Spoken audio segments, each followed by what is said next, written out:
Hare Krishna Mataji and Prabhujis, please accept my humble obeisances. Pancha Kalpatarubhyascha Kripa Sindhubhyavicha Patitanam Pavanebhyo Vaishnavebhyo Namo Namaha.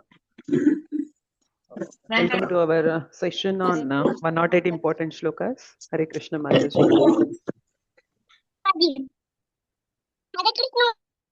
Hare Krishna Prabhu, Danvat Pranam. Okay, మనం 108 important shlokas అనేవి discuss చేస్తూ ఉన్నాము. అయితే మన class format అనేది కొంచెం మనం change చేసాము. 108 శ్లోకాస్ మాత్రమే కాకుండా మధ్యలో శ్లోకాస్ కూడా కొంచెం బ్రీఫ్గా డిస్కస్ చేసుకొని ఏదైతే 108 శ్లోకాస్ ఉంటాయో దానిపైన ఎక్కువ ఫోకస్ చేసి ఆ భాష్యము అనువాదం అవన్నీ చదివి ఎక్స్ప్లెయిన్ చేసుకునేలాగా మనం అలా నడిపిస్తున్నాం క్లాసెస్. సో లాస్ట్ క్లాస్లో మనము 3rd చాప్టర్లో ఉన్న 3.37 శ్లోక అనేది డిస్కస్ చేసాము. దాని తర్వాత ఇంకొన్ని శ్లోకాస్ ఉన్నాయి. అవి కంప్లీట్ చేసినట్లయితే మనకి 3rd చాప్టర్ కంప్లీట్ అవుతుంది. సో అవి ఒక్కసారి మనం డిస్కస్ చేసి 4th చాప్టర్లోకి ఎంటర్ అవుదాం. ఓకేనా? ఫైన్. బిఫోర్ దట్ మనం ప్రేయర్స్ చేసి స్టార్ట్ చేద్దాం క్లాస్ని. ఓం అజ్ఞానతిమిరాంధస్య జ్ఞానాంజనశలాకయా చక్షురున్మీలితం येन తస్మై శ్రీగురవే నమః. శ్రీచైతన్యమనోభీష్టం స్థాపితం येन భూతలే స్వయం రూపः కదా మహ్యం దదాతి స్వపదాంతికం. వందేహం శ్రీగురోః శ్రీయుతపదకమలం శ్రీగురూన్ వైష్ణవాంశ్చ శ్రీరూపం సాగ్రజాతం सहगण रघुनाथान्वितं तं सजीवं साद्वैतं सावधूतं परिजनसहितं कृष्णचैतन्यदेवं श्रीराधा कृष्णपादान् सहगण ललिता श्रीविशाखान्वितांश्च नमो विष्णुपादाय कृष्णप्रेष्ठाय भूतले श्रीमते भक्तिवेदान्तस्वामिनिति नामिने नमस्ते सारस्वते देवे गौरवाणी प्रचारिणे निर्विशेष शून्यवादी पाश्चात्यदेशतारिणे नमो महावदन्याय कृष्णप्रेम प्रदायते कृष्णाय कृष्णचैतन्य नाम्ने गौरत्विषे नमः. हे कृष्ण करुणा सिन्धो दीनबन्धो जगत्पते गोपेश गोपिकान्त राधाकान्त नमोऽस्तु ते. तप्तकाञ्चन गौराङ्गी राधे वृन्दावनेश्वरी वृषभानुसुते देवी प्रणमामि हरिप्रिये. वाञ्छाकल्पतरुभ्यश्च कृपा सिन्धुभ्य एव च पतितानां पावनेभ्यो वैष्णवेभ्यो नमो नमः. जय श्री कृष्ण चैतन्य प्रभु नित्यानंद श्री अद्वैत गदाधर श्रीवासादि गौरभक्तवृंद. हरे कृष्णा कृष्ण कृष्ण हरे हरे हरे राम राम राम हरे हरे. जय जय श्री चैतन्य जय नित्यानंद जय द्वैत चंद्र जय गौर भक्त वृंद. जय जय श्री चैतन्य जय नित्यानंद जय द्वैत चंद्र जय गौर भक्त वृंद. जय जय श्री चैतन्य जय नित्यानंद जय द्वैत चंद्र जय गौर भक्त वृंद. ओम नमो भगवते वासुदेवाय. ओम नमो भगवते वासुदेवाय. ओम नमो भगवते वासुदेवाय. मुखं करोति वाचालं पङ्गुं लङ्घयते गिरिं यत्कृपातमहं वन्दे श्रीगुरुं दीनतारिणं परमानन्दमाधवं श्रीचैतन्य ईश्वरम्. श्री श्री राधा मदन मोहन जी की जय. श्री श्री गौर निताय की जय. श्री श्री जगन्नाथ बलदेव सुभद्रा मैया की जय. जगत गुरु पतित पावन श्रील प्रभुपाद की जय. श्रील गुरुदेव की जय.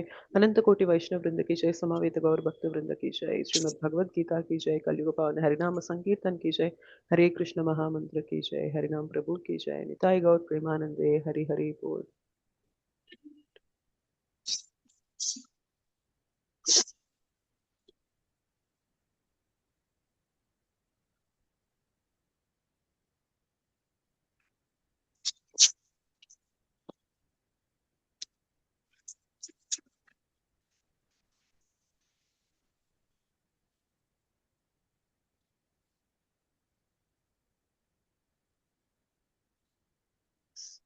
Thank you so much, Mataji and Prabhuji, for joining today's session. Hare Krishna Mataji. Hare Krishna Mataji. Hare Krishna Mataji, Dandavat Pranam. Hare Krishna Mataji, Dandavat Pranam. Okay. Hare Krishna So, Mataji, Dandavat Pranam Mataji. Hare Krishna, Dandavat Pranam Mataji. Last class లో Hare Krishna. Third chapter లో 37th శ్లోక అనేది discuss చేసాము. ఎవరైనా చెప్పగలరా అసలు ఆ శ్లోక ఏంటి? ఎవరు క్వశ్చన్ అడిగితే ఎవరు ఆన్సర్ ఇస్తున్నారు? కామయేష క్రోధయేష మాతాజీ. కరెక్ట్, చెప్పండి. అంటే మాతాజీ మనం భగవంతుని మనం పక్కన పెట్టేసి మన కోసం మనం ఎంజాయ్ చేస్తూ ఉంటే అది మన స్వలాభం కోసం మాతాజీ, దానికి మనమే బాసులము. కానీ కృష్ణుడి సేవం చేస్తూ కృష్ణుడి గురించి మనం శ్రవణం చేస్తూ నిత్యము స్మరణము భక్తి హరినామ జపము మనం ఎప్పుడు చేస్తూ ఉంటే అది కృష్ణునికి ప్రేమ అవుతుంటది మాతాజీ. మన కోసం మనం చేస్తే మనం బాసులము, కృష్ణుని గురించి చేస్తే దాసులము మాతాజీ. యాక్చువల్ గా అర్జున క్వశ్చన్ అడుగుతారనమాట. సో ఏదో ఎవరో తలపైన కూర్చొని చేయిస్తున్నట్లుగా మనం పాపపు కర్మలు చేసేస్తూ ఉంటాము, సిన్ఫుల్ యాక్టివిటీస్ చేస్తూ ఉంటాము. దేని వల్ల అవుతుంది కృష్ణ ఇది అని క్వశ్చన్ అడిగినప్పుడు కృష్ణ ఆన్సర్ ఇస్తున్నారు. మనకి 3.37 3వ చాప్టర్ 3వ అధ్యాయంలో 37వ శ్లోకాలో చెప్తున్నారు. కామయేష క్రోధయేష రజోగుణ సముద్భవ మహాశను మహాపాప్మ విద్యేన మిహ వైరిణం. సో కామము మన శత్రువు ఎవరు అంటే మన కోరికలు, మన కామము. వాటి వల్లనే మనము చేయకూడని తప్పులన్నీ చేసేస్తూ ఉన్నాము అని చెప్తారనమాట. ఓకే, ఇప్పుడు ఫర్దర్ గా ఇదంతా మనం లాస్ట్ క్లాస్ లో డిస్కస్ చేసాము, జస్ట్ మీకు కనెక్షన్ కోసం చెప్తున్నాను. అయితే నెక్స్ట్ ఇంకా మనకి ఏదైతే శత్రువు ఉందో ఆ శత్రువు గురించి ఇంకా కృష్ణ వర్ణిస్తారనమాట. మనకి నెక్స్ట్ ఫర్దర్ శ్లోకాస్ అన్ని కూడా దానిపైన ఉంటాయి. ఒకసారి మనం మిగిలిన శ్లోకాస్ అనేవి 108 ఇంపార్టెంట్ శ్లోకాస్ లో లేవు కాబట్టి ఇవి మనం అనువాదాలు అనేవి డిస్కస్ చేస్తూ వెళ్ళిపోదాం. ఓకే, సో అది అయిపోయాక చెప్తున్నారు కృష్ణ. అగ్ని పొగ చేతను అద్దము ధూళి చేతను గర్భము మావి చేతను కప్పబడి ఉండునట్లు జీవుడు కూడా కామము యొక్క వివిధ దశలచే కప్పబడి ఉండును. సో మన యొక్క కామం లెవెల్స్ ఎలా ఉంటాయి అనేది ఇక్కడ చెప్తున్నారు అనమాట. ఇప్పుడు అగ్ని పొగ వస్తుంది అనుకోండి, అక్కడ అగ్ని ఉన్నట్టా లేదా చెప్పండి? ఉన్నట్టే. సో అగ్ని పైన పొగ ఎట్లయితే ఆవరింపబడి ఉంటుందో అలా ఒక లెవెల్లో కామం అనేది ఉంటుందంట. ఇంకొక లెవెల్ ఏమంటున్నారు? అద్దము పైన ధూళి, అద్దం పైన బాగా మట్టి పట్టేస్తుంది అనుకోండి. సో మనకి ఎదురుగా నిలబడినప్పుడు మన బొమ్మ కనిపిస్తుందా, మన ముఖ చిత్రం కనిపిస్తుందా? కనిపించదు. సో బాగా దుమ్ము పట్టేసిన లెవెల్ అనేది 2వ లెవెల్ గా పోలుస్తున్నారు. 3వ లెవెల్ ఏంటి అంటే గర్భంలో ఉన్న అంటే ఒక శిశువు. ఓకే, ఇప్పుడు శిశువు తల్లి గర్భంలో ఉన్నాడు అనుకోండి, అది 3వ లెవెల్ అనమాట. అయితే ఈ 3 లెవెల్స్ ఎందుకు చెప్తున్నారు కృష్ణ అంటే, మ్యూట్ లో ఉండండి, డిస్టర్బెన్స్ వస్తుంది. ఓకే, ఈ 3 లెవెల్స్ ఎందుకు చెప్తున్నారంటే మనుష్య జన్మలో కామం పొర అనేది తక్కువగా ఉంటుందన్నమాట. ఇప్పుడు అగ్ని పైన పొగ ఆవరింపబడింది అంటే మనకి దూరం నుండి చూస్తున్నప్పుడు పొగ కనిపిస్తున్నా కూడా అగ్ని కూడా కనిపిస్తుంది. Yes or no? అవునా కదా చెప్పండి. కొంచెం మనం పొగని ఇట్లా చేసామనుకోండి, అగ్ని ప్రజ్వలిస్తుందా ప్రజ్వలించదా? ప్రజ్వలిస్తుంది. సో ఇది ఈ లెవెల్ ఎవరితో పోలుస్తారంటే మానవులతో పోలుస్తారంట. సో మానవులలో ఉన్న కామము ఇట్లా ఉంటుంది. సో అందుకనే మనలో కృష్ణ చైతన్యం ఆల్రెడీ ఉంది, కానీ పైన ఇలా పొగ చేత కప్పబడి ఉందన్నమాట. సో భగవంతుని పైన ప్రేమ ఆల్రెడీ ప్రతి ఒక్కరి హృదయంలో ఉంది, కానీ పైనంతా పొగతో కప్పబడి ఉంది. ఎప్పుడైతే భక్తుల సాంగత్యంలోకి వచ్చి హరినామం గురించి తెలుసుకొని కృష్ణ కథ వింటామో ఏమవుతుంది అంటే పొగని ఇట్లా ఇట్లా చేసి మంటని రేకెత్తిస్తున్నట్లు ఏమైతే ఆటోమేటిక్ గా మంట అనేది ప్రజ్వలిస్తుంది కదా. Yes or no? సో ఇవాళ మనము కామంతో కొంత కప్పబడి ఉన్నాం, బట్ మనకి భక్తుల సాంగత్యం అనేది దొరికింది అనుకోండి, ఆ కామం అనే పొర ఈజీగా పోతుంది అనమాట. సో పైన పొగ అనేది పోయి ఎట్లయితే మంట ప్రజ్వలిస్తుందో మనకి కూడా వైష్ణవ సాంగత్యంలోకి వచ్చినప్పుడు హరికథ విన్నప్పుడు ఏమవుతుంది అంటే మనలో ఉన్న ఆ కామం అనే దుర్గుణం అనేది ఈజీగా పోతుంది. సెకండ్ లెవెల్ ఏంటి అంటే అద్దం పైన కప్పబడి ఉన్న మురికిలాగా. సో అద్దం పైన బాగా పేరుకుపోయింది అనుకోండి మట్టి, కొంచెం గట్టిగా తుడవాల్సి వస్తుంది. Yes or no? లైట్ గా ఉందనుకోండి అట్లా అంటే వస్తుంది, కానీ అసలు ఇంకా మన బొమ్మ కూడా కనిపించనంత ఇదిగా ఉంది అంటే చాలా పేరుకుపోయినట్లా కదా చెప్పండి. దానికి కొంచెం శ్రమించాల్సి ఉంటుంది. ఈ లెవెల్ దేంతో పోలుస్తున్నారంటే జంతువులతో పోలుస్తున్నారంట. సో జంతువులలో కామం లెవెల్ ఎలా ఉంటుంది అంటే అద్దం పైన బాగా పట్టేసిన ఒక ధూళి దుమ్ము పొర ఎలా అయితే ఉంటుందో అంత లెవెల్లో మనకి జంతువులలో కామం అనేది ఉంటుందంట. అందుకనే జంతువులకి వెళ్ళి హరికథ చెప్తాను, కీర్తన చేద్దాము, క్లాస్ వింటావు అంటే వస్తాయా జంతువులు? వాటిలో పాసిబుల్ అవుతుందా? అవ్వదు. లేదు. కష్టం అన్నమాట. మూడో లెవెల్ ఏంటి? ఒక తల్లి గర్భంలో ఉన్న శిశువులాగా అంట. ఇది ఇంకా ఏ స్థితి అంటే చెట్లు. సో వృక్షాలు, చెట్లు, మొక్కలు ఉంటాయి కదా, వాటిల్లో కామం ఎలా ఉంటుంది అంటే ఇంత కప్పబడిపోయి ఉంటుంది అనమాట. అందుకనే మనందరం ఎట్లా వస్తాం తెలుసా మానవ జన్మకి? మొదట మనందరం కూడా చెట్లు, మొక్కలుగా పుడతాము. మనందరం అంటే ఏంటి? ఆత్మ. ఆత్మ చెట్లల్లో వెళ్తుంది ఫస్ట్. సో ఆ చెట్లలో తిరగ్గా మెల్లగా మన పురుగుల్లో, ఆ తర్వాత ఆక్వాటిక్స్ నీటిలో తిరిగే జీవరాశుల్లోకి ఆత్మ ప్రవేశిస్తుంది.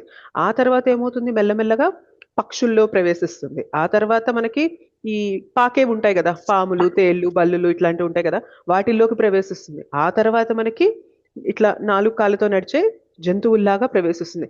ఆ తర్వాత మనకి హ్యూమన్ లైఫ్ అనేది వస్తుంది అనమాట, మానవ జన్మ అనేది. సో అందుకనే మొదట మనకి కామం పొర ఎక్కువ ఉంటుంది కాబట్టి చెట్ల జీవనంలో ఉంటాము. మెల్లమెల్లగా అక్కడ మన లైఫ్ టైం అయిపోయాక మనం పురుగుల్లానో, పక్షుల్లానో, జంతువుల్లానో పుట్టి తర్వాత మనకి చాలా లైఫ్ టైమ్స్ తిరిగాక మనకి మానవ జన్మ అనేది దొరుకుతుంది అనమాట. అందుకనే మానవ జన్మకొచ్చాక మనలో ఆ కామం లెవెల్ అనేది తగ్గాలి. కానీ దురదృష్టం ఏమవుతుంది అంటే కలియుగ ప్రభావం వల్ల కామం అనేది పెరిగిపోతూ ఉంది. అవునా కదా చెప్పండి? Yes or no? ఇక్కడ ఏం చెప్తున్నారు? మానవులలో కామం లెవెల్ తక్కువ ఉంటది. కొంచెం అట్లా మనం ఇది చేశామంటే కృష్ణ చైతన్యం అనేది బయటకు వచ్చేస్తుంది. భగవంతుని పైన భక్తి, ప్రేమ అనేది బయటికి రావాలి అంటున్నారు. కానీ కలియుగ ప్రభావం వల్ల ఏమవుతుంది అంటే ఇప్పుడు మొత్తం అడ్వర్టైజింగ్ ఇండస్ట్రీ కానీ ఎక్కడ చూసినా కానీ ఎక్కడైనా మనం ఒక ఆత్మ, మనం భగవంతుని భక్తి చేయాలని ఎవరైనా చెప్తున్నారో చెప్పండి? మన భగవద్గీత క్లాసుల్లో తప్ప ఇంకెక్కడైనా చెప్తున్నారా? ఎక్కడికి వెళ్ళినా ఏం చెప్తారు? మీరు ఇంకా ఎలా ఎంజాయ్ చేయాలి, మీ శరీరాన్ని ఇంకా ఎలా సుఖపెట్టాలి, మీరు ఇంకా సుఖభోగాలు ఎలా అనుభవించాలి, మీరు ఇంకా ఎంత లగ్జూరియస్ లా బ్రతకాలి. సో మా ప్రోడక్ట్స్ కొనండి, మీరు ఇంకా అందంగా తయారవుతారు. మేము ఇక్కడ వెంచర్ వేస్తున్నాం, ఇక్కడ మీరు ఇల్లు తీసుకోండి, మీ జీవితం సుఖంగా ఉంటుంది. ఎంతసేపు దీనిపైనే చెప్తున్నారు తప్ప మీరు ఇక్కడ ఇరుక్కుపోయి మాయలో ఉన్నారు. కానీ మీరు ఆత్మ, మీలో నిద్రావస్థలో ఉంది కృష్ణ చైతన్యం, మీలో భక్తి అనేది నిద్రపోతూ ఉంది, దాన్ని తట్టి లేపండి అని చెప్పే వాళ్ళు ఎంతమంది ఉన్నారు కలియుగంలో? చాలా తక్కువ మంది ఉన్నారు. మనకి ఆ ఆపర్చునిటీ వచ్చి భగవంతుని గురించి తెలుసుకునే అవకాశం దొరికింది అనుకోండి, మనం ఫార్చునేటా కాదా చెప్పండి? అదృష్టవంతులమా కాదా? చాలా అదృష్టం అన్నమాట. అందుకే భక్తుల సాంగత్యం దొరకడం అనేది చాలా చాలా చాలా రేర్ అంటారు. సాధు సంఘ సర్వశాస్త్ర కహే, లవ మాత్ర సాధు సంఘ సర్వసిద్ధి హోయే అంటారు అనమాట. సాధువుల సాంగత్యం లవ మాత్రం అంటే ఒక రవ్వంత సాధువుల ఒక లవ మాత్రం రవ్వంత సాధు సంఘ దొరికినా కూడా మన జీవితం ఉద్ధరింపబడిపోతుందంట. మనకి ఇనిషియల్ గా కృష్ణ దేవాది దేవుడు భగవంతుడు మనకి భగవద్గీతనిచ్చారు, భగవద్గీత ప్రకారం మన జీవితం గడపాలి, ఇవన్నీ మనకు ఒకప్పుడు తెలుసా? తెలియదు. ఎవరో ఒక సాధువు, ఎవరో ఒక భక్తుడు, ఎవరో ఒక గొప్ప వైష్ణవుడు మన జీవితంలో అట్లా అడుగుపెట్టి మనకి ఈ దారి చూపించబట్టి మనం ఇలా ఉన్నాం తప్ప మనంతటా మనం ఓకే నైట్ నిద్రపోయాను, మార్నింగ్ లేవగానే ఓకే హరే కృష్ణ మహామంత్రం నాకు కల్లో వచ్చేసింది, నేను జపం చేస్తా, ఇట్లా అవుతుందా చెప్పండి? మనకి అవ్వదు. నైట్ నిద్రపోయాను, మార్నింగ్ లేవగానే ఓకే నాకు తత్వం అర్థమైపోయింది, నేను శరీరం కాదు, నేను ఆత్మని, ఇట్లా జరుగుతుందా మ్యాజికల్ గా? జరగదు. ఒక వైష్ణవుడు మన జీవితంలోకి వచ్చి వారి కృప మన పైన పడినప్పుడే మన జీవితంలో భక్తి అనేది పైకి లేస్తుంది అనమాట. సో అందుకనే మనకి ఏదైతే ఈ సాంగత్యం దొరికిందో, సాధువులు, మన వైష్ణవుల సాంగత్యం అనేది చాలా దుర్లభమైనది అనమాట, అత్యంత దుర్లభమైనది అనమాట. ఎందుకంటే మనలో ఆ కృష్ణ చైతన్యాన్ని తట్టి నిద్ర లేపుతుంది. ఓకే, లేదంటే ఏమవుతుంది? అది నిద్రావస్థలోకి వెళ్ళిపోయి భాగవతం ఒక శ్లోకాలో చదువుతుంటే శ్రీల ప్రభుపాదుల వారు రాశారనమాట, ఇప్పుడు మానవ సమాజం ఎలా బ్రతుకుతుంది అంటే రాయల్ ఎడిషన్ ఆఫ్ యానిమల్స్ అని రాశారనమాట. అంటే అర్థం ఏంటి అంటే ఒక జంతువు మంచి రాయల్ గా బ్రతికింది అనుకోండి, ఎలా ఉంటుంది? అలా మానవుడు బ్రతుకుతున్నాడంట. అంటే ఆహార, నిద్ర, భయ, మైథున, eating, sleeping, mating, defending. So ఆహారం జంతువులు బయట ఏది కనిపిస్తే అవి తింటాయి, మనకి నచ్చింది వంట వండుకొని తింటున్నాం. సో అది తింటుంది, మనము తింటున్నాం, కాకపోతే మనం కొంచెం సొఫెస్టికేటెడ్ గా, రాయల్ గా, లగ్జూరియస్ గా తింటున్నాం. సో అది బయట పడుకుంటుంది ఎక్కడంటే అక్కడ. మన ఇల్లు అనేది ఒకటి కట్టుకొని మన ఇంట్లో మనం మన బెడ్రూమ్స్ అని అవి ఇవి అరేంజ్ చేసుకొని మనం పడుకుంటున్నాం. సో అది దాని సంరక్షణ కోసం దాని పళ్ళతోనో, దాని గోర్లతోనో, దాని యొక్క కొమ్ములతోనో ఎట్లా కొట్ల దానికి అది కాపాడుకుంటుంది. మనం ఏం చేస్తున్నాం? మన సంరక్షణ కోసం మనం ఉద్యోగమో వ్యాపారమో ఏదో ఒకటి చేసుకొని మన యొక్క సేఫ్టీ, సెక్యూరిటీ అనేది మనం అట్లా ధనమార్జన చేయడంలో చూసుకుంటున్నాం. అండ్ అది కూడా పిల్లల్ని కంటుంది, మనం కూడా పిల్లల్ని కంటున్నాం. సో ఇంకా డిఫరెన్స్ ఏంటి చెప్పండి?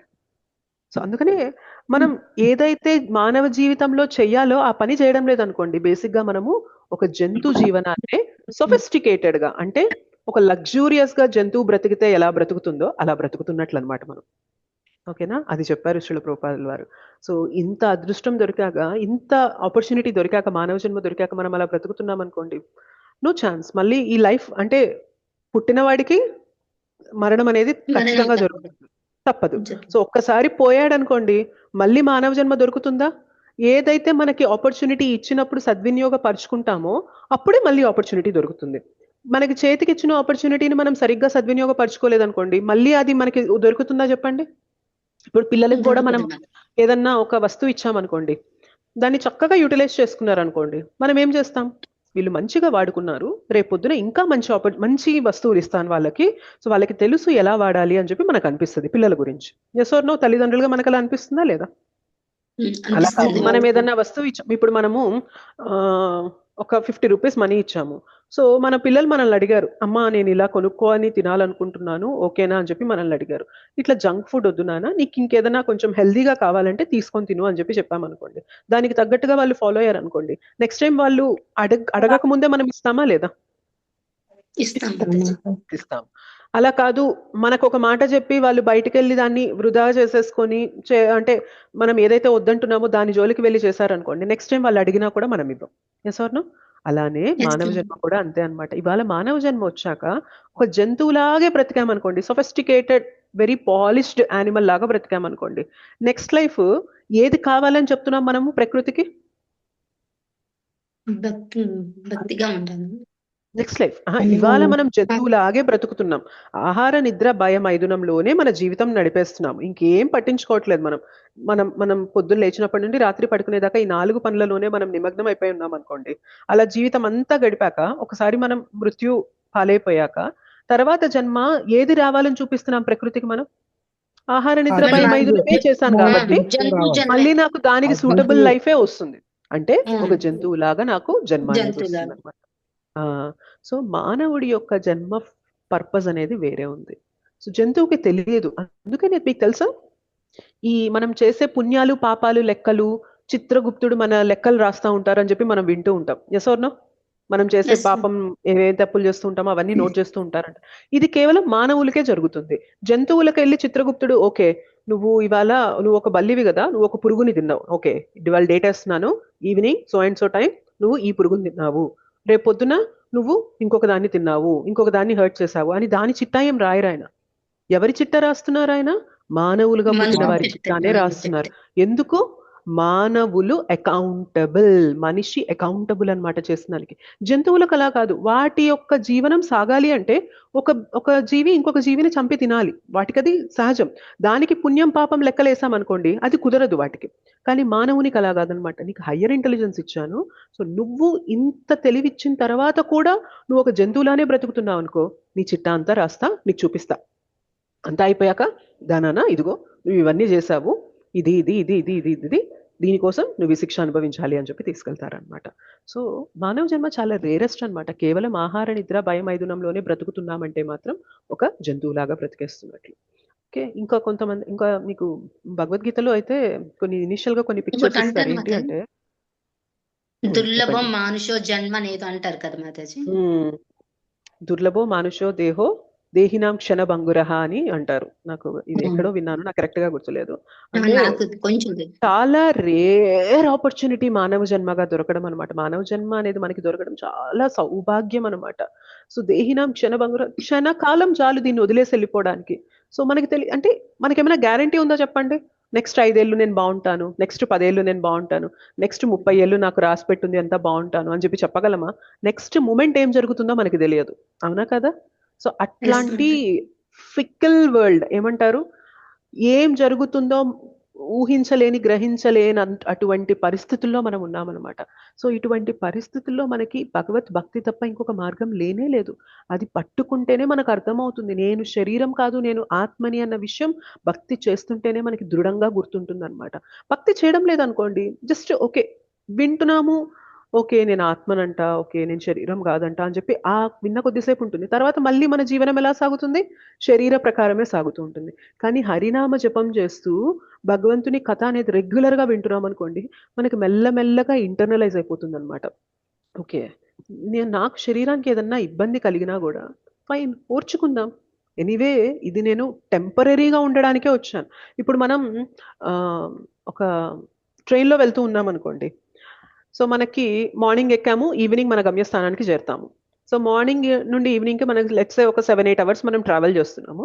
7-8 అవర్స్ ట్రావెల్ చేస్తూ ఉంటే పక్కన ఎవరైనా వచ్చి మనల్ని కొంచెం డిస్టర్బ్ చేస్తున్నా, మనకంత నచ్చినా నచ్చకపోయినా అడ్జస్ట్ అవ్వడానికి ప్రయత్నం చేస్తామా చేయమా? చేస్తాను మాతాజీ. ఎందుకు Yes, చేస్తాం? మాతాజీ. ఎవరో తెలియదు, అక్కడ అందరూ ప్రయాణికులే కాబట్టి రెస్పెక్ట్ ఇవ్వాలి మాతాజీ అక్కడ. ఇంకొకటి ఏంటి అంటే ఇది టెంపరీ, 4-5 గంటలు ఓడ్చుకుంటే నేను దిగెళ్ళిపోతాను, సో నేను ఎందుకు నేను అనవసరంగా ఇంత గొడవ పెట్టుకోవాలి అని చెప్పి మనకు అర్థమవుతుంది. యాక్చువల్గా మన హ్యూమన్ లైఫ్ కూడా అంతే, దిస్ ఇస్ టెంపరీ. సో ఎప్పుడు పోతామో తెలియదు, దానికోసం ఎక్కువ పట్టింపు, ఎక్కువ పంతాలకి వెళ్ళిపోయి ఓకే నువ్వు నన్ను అన్నావా నేను నిన్ను అనాల్సిందే, నేను ప్రతీకారం తీర్చుకోవాల్సిందే, ఇట్లా పరిగెత్తాల్సిన అవసరం అనేది ఈ విషయం తెలియదు అనుకో, ఇది టెంపరీ అనే విషయం తెలియదు అనుకోండి, మనం అలా చేస్తాం. కానీ ఎప్పుడైతే సత్యం గ్రహిస్తామో, నేను ఆత్మని అని తెలుసుకుంటామో, ఆటోమేటిక్గా లైఫ్ చాలా సునాయాసంగా వెళ్ళిపోతూ ఉంటుంది అనమాట. సో ఇట్లాంటివి చిన్న చిన్నవి మనం పట్టించుకోం. ఎనీవే ఇది ఒక టెంపరీ, ఒక జర్నీలో ఉన్నాను నేను, ఇవి టెంపరీ. అడ్జస్ట్ అవ్వగలిగితే అడ్జస్ట్ అవుతా, అడ్జస్ట్ అవ్వలేనంత ఇదిగా ఉంటే కరెక్ట్ చేయడానికి ట్రై చేస్తా, కరెక్ట్ చేయడానికి కూడా వాళ్ళు సిద్ధంగా లేరనుకో అక్కడ నుండి నేను పక్కకి వెళ్ళిపోతా. సో సింపుల్, దాన్ని కాంప్లికేట్ చేసుకోరనమాట లైఫ్ని. లైఫ్ అనేది టెంపరీ, ఈ శరీరం అనేది మనకి టెంపరీగా దొరికింది అని చెప్పి వాళ్ళు కన్విన్స్ అయిపోతారు అనమాట. సో లైఫ్ అనేది చాలా సింపుల్ అయిపోతుంది. ఓకే సో మాతాజీ మరి భక్తిలో ఉన్న వాళ్ళు అవుతారు మాతాజీ, మళ్ళీ లేని వాళ్ళైతే మరి తగులుగు లేని వాళ్ళకి ఈ విషయం తెలియదు కదా. సో లేని వాళ్ళు ఏమనుకుంటారంటే నాకు ఇప్పుడు ఏదైనా కానీ నాకు ఇప్పుడు పర్ఫెక్ట్ గా రావాల్సిందే అని చెప్పి కూర్చుంటారు, అందుకనే ఎక్కువ ప్రాబ్లమ్స్ అనేవి పెరిగిపోతూ ఉంటాయి అనమాట.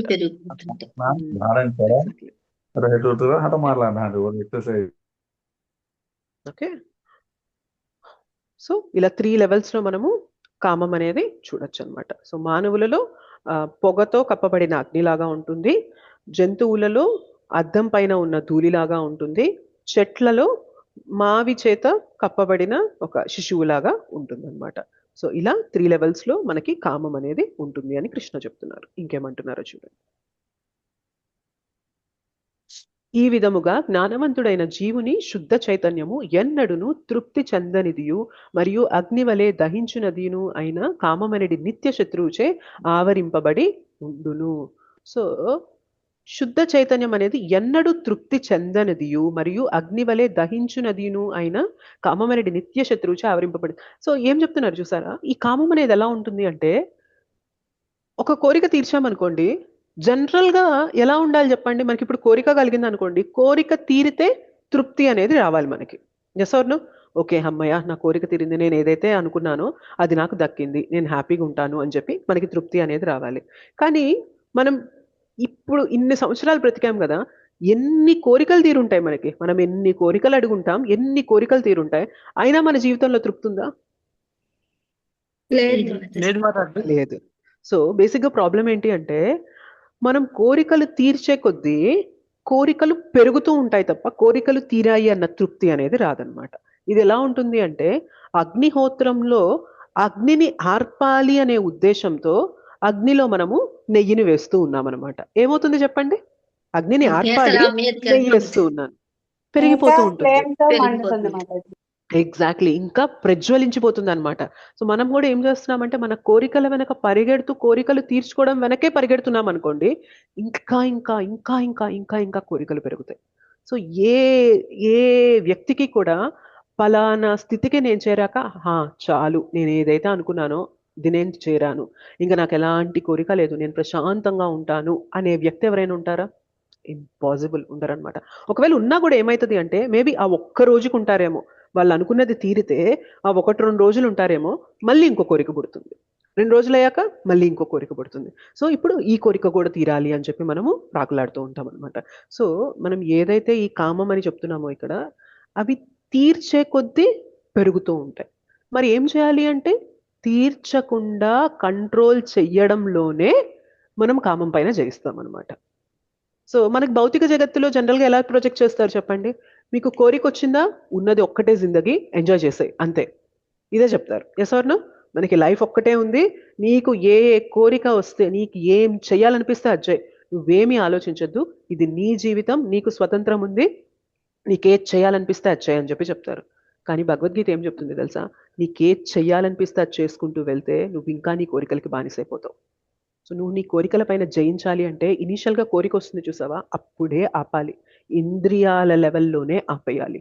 అప్పుడు మాత్రమే నీకు కంట్రోల్ అనేది వస్తుంది. లేదంటే నువ్వు బానిసైపోతావు కోరికలకి. ఇంకా ఒక కోరిక తర్వాత ఇంకో కోరిక, ఇంకో కోరిక తర్వాత ఇంకో కోరిక, ఇంకో కోరిక తర్వాత ఇంకో కోరిక, అలా పుడుతూనే ఉంటాయి తప్ప ఎక్కడా కూడా ఓకే ఐఎమ్ సాటిస్ఫైడ్ అనే స్థితికి మనం ఎప్పుడూ వెళ్ళం.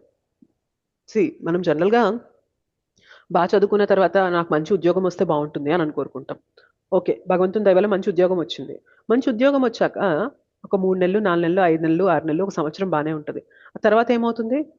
వచ్చే సంపాదన సరిపోవట్లేదు, అందరూ ఇంకా మంచిగా సంపాదిస్తున్నారు, నాకేమో నెలకి ఇంకా 40,000, 50,000 వస్తుంది. ఓకే, ఇప్పుడే ఫ్రెషర్గా జాయిన్ అయ్యాము, 40,000, 50,000 అయినా సరిపోవు. కానీ మా ఫ్రెండ్స్ ఫ్రెషర్గానే వాళ్ళకి 90,000, 1 lakh శాలరీ వచ్చేస్తుంది పర్ మంత్. సో నేను కూడా అట్లా చేయాలి. సో ఏం చేయాలి? ఇమీడియట్గా ఆ కోరిక మొదలాక ఏమవుతుంది? ప్రశాంతత ఉంటుందా లోపల? ఉండదు, పరిగెత్తిస్తూ ఉంటుంది అనమాట. సో ఇట్లా ఏది తీసుకోండి, కేవలం జాబ్, కెరియర్ అనే కాదు, ఏది తీసుకున్నా కానీ ఒక కోరిక తీరాక ఇంకొక కోరిక పుడుతూనే ఉంటుంది. వాటిని ఇంద్రియాల లెవెల్లోనే మనం కంట్రోల్ చేయాలి. అదర్ శ్లోకాస్లో చెప్తారు, చూద్దాం.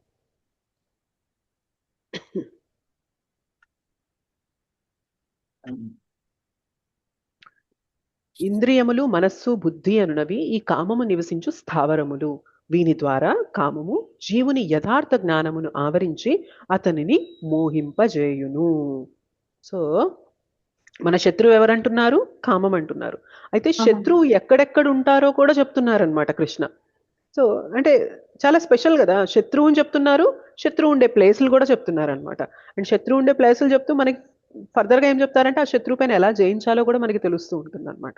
సో ఎక్కడెక్కడ ఉంటుంది అంటున్నారు ఈ శత్రువు? కామం అనే శత్రువు ఇంద్రియాలు, మనస్సు, బుద్ధి. ఎగ్జాక్ట్లీ ఈ 3 ప్లేసెస్ లో మనకి కామం, ఈ కోరికలు అనేవి తిష్ట వేసుకొని ఉంటాయి అన్నమాట.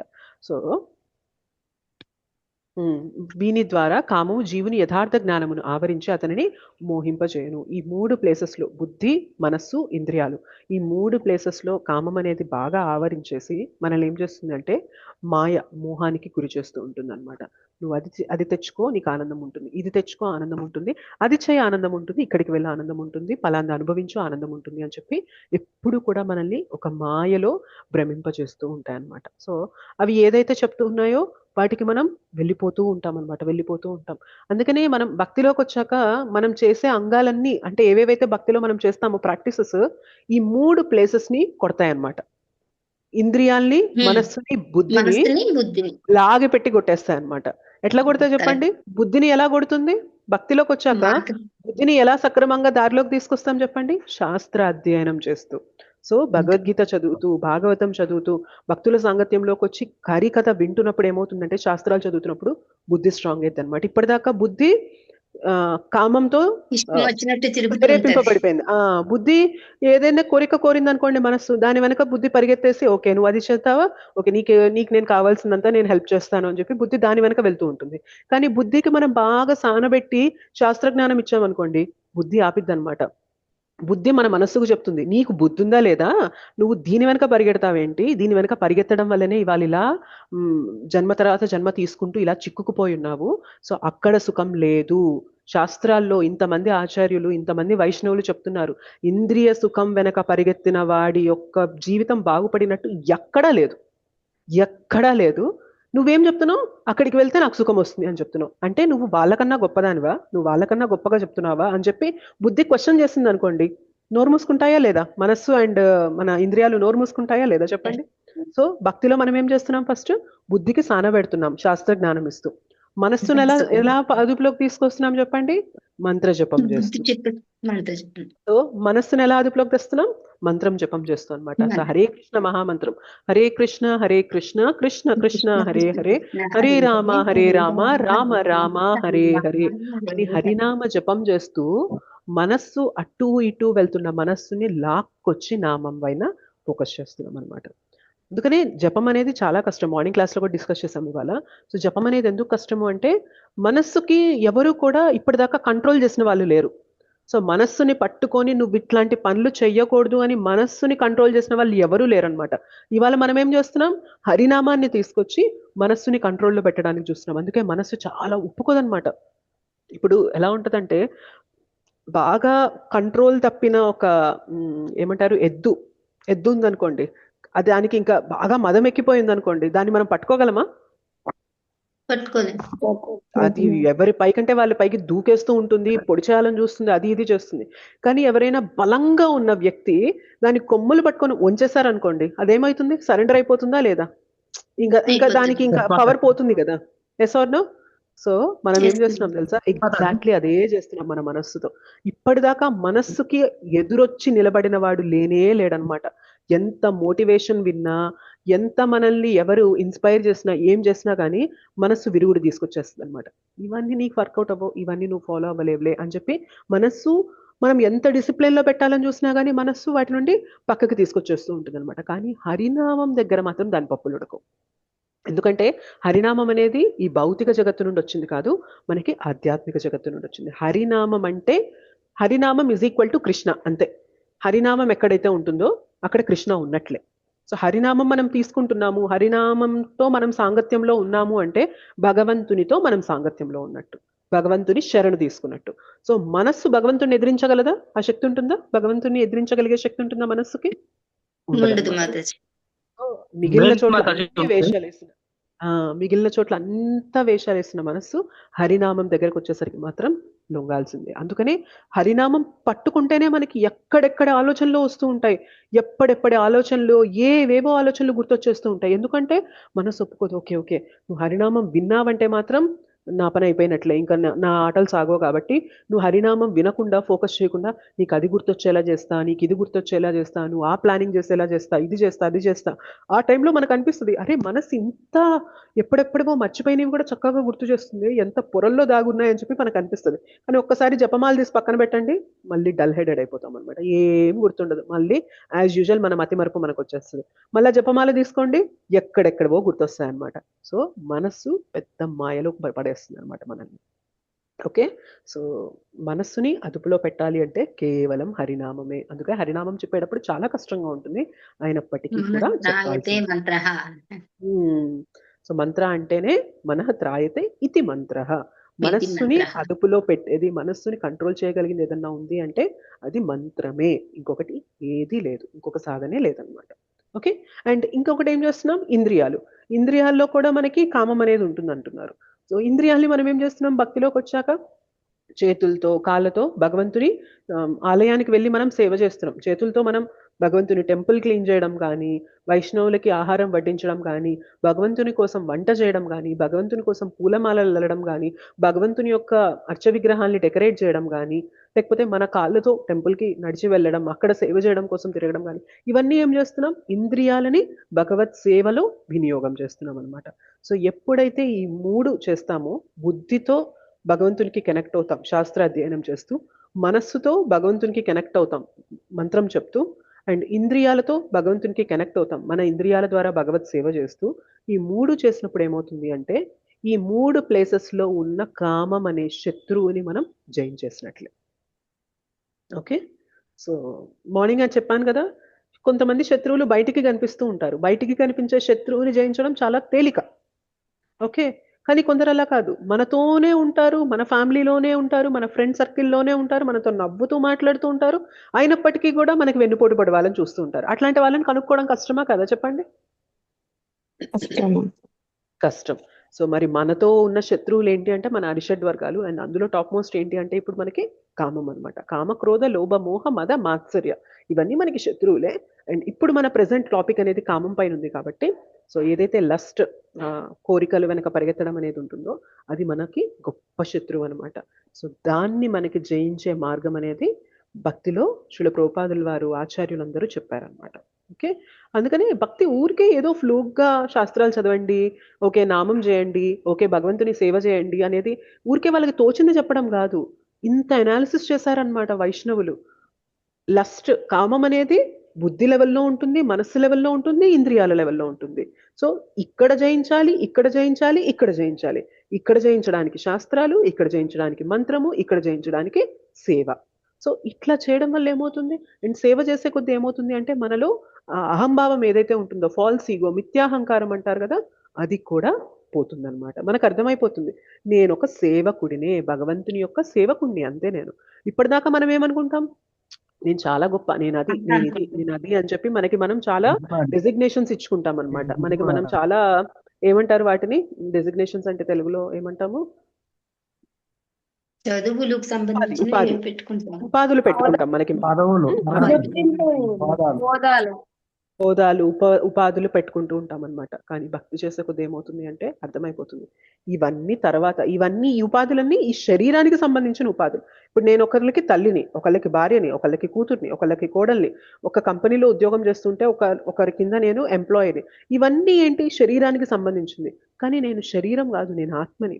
సో ఆత్మకి ఉన్న ఒకే ఒక్క హోదా, ఒకే ఒక్క ఉపాధి, ఒకే ఒక్క డెసిగ్నేషన్ ఏంటి అంటే భగవంతుని యొక్క దాసుని. అది అర్థమవుతుంది అనమాట. సేవ చేసే కొద్ది మన ఐడెంటిటీ ఏంటి, మన గుర్తింపు ఏంటి అనేది మనకి అర్థమైపోతుంది అనమాట. సో ఇలా 3 లెవెల్స్లో మనకి లస్ట్, కామం అనేది ఉంటుంది. ఆ 3 లెవెల్స్లో ఎలా జయించవచ్చు అనేది మనం భక్తి మార్గంలో ఉన్నప్పుడు మనకి పర్ఫెక్ట్గా ఈ సాధన అనేది ఇస్తారనమాట. అందుకని కేవలం జపం చేస్తే సరిపోతుంది కదా అంటే, జపంతో పాటు శాస్త్రాధ్యయనం కూడా చేయాలి, బుక్స్ చదవాలి అని చెప్పి చెప్తారు, శాస్త్రాలు చదవాలి అని చెప్తారు. ఓకే ఈ రెండే సరిపోతాయంటే లేదు, సేవ కూడా చేయాలి. అందుకనే భక్తిలో ఇవన్నీ సమ్మేళనంగా మనకిస్తారనమాట. స్వాధ్యాయ, సాధుసంగ, సేవ, సాధన, సదాచార్, ఈ 5S అనేది ఎందుకు ఇచ్చారు అంటే ఇవన్నీ చేస్తేనే అన్ని చోట్ల ఉన్న మన అనర్థాలన్నీ కూడా క్లియర్ చేసుకోగలుగుతాం అనమాట. ఓకే, క్లియరా, అర్థమైందా?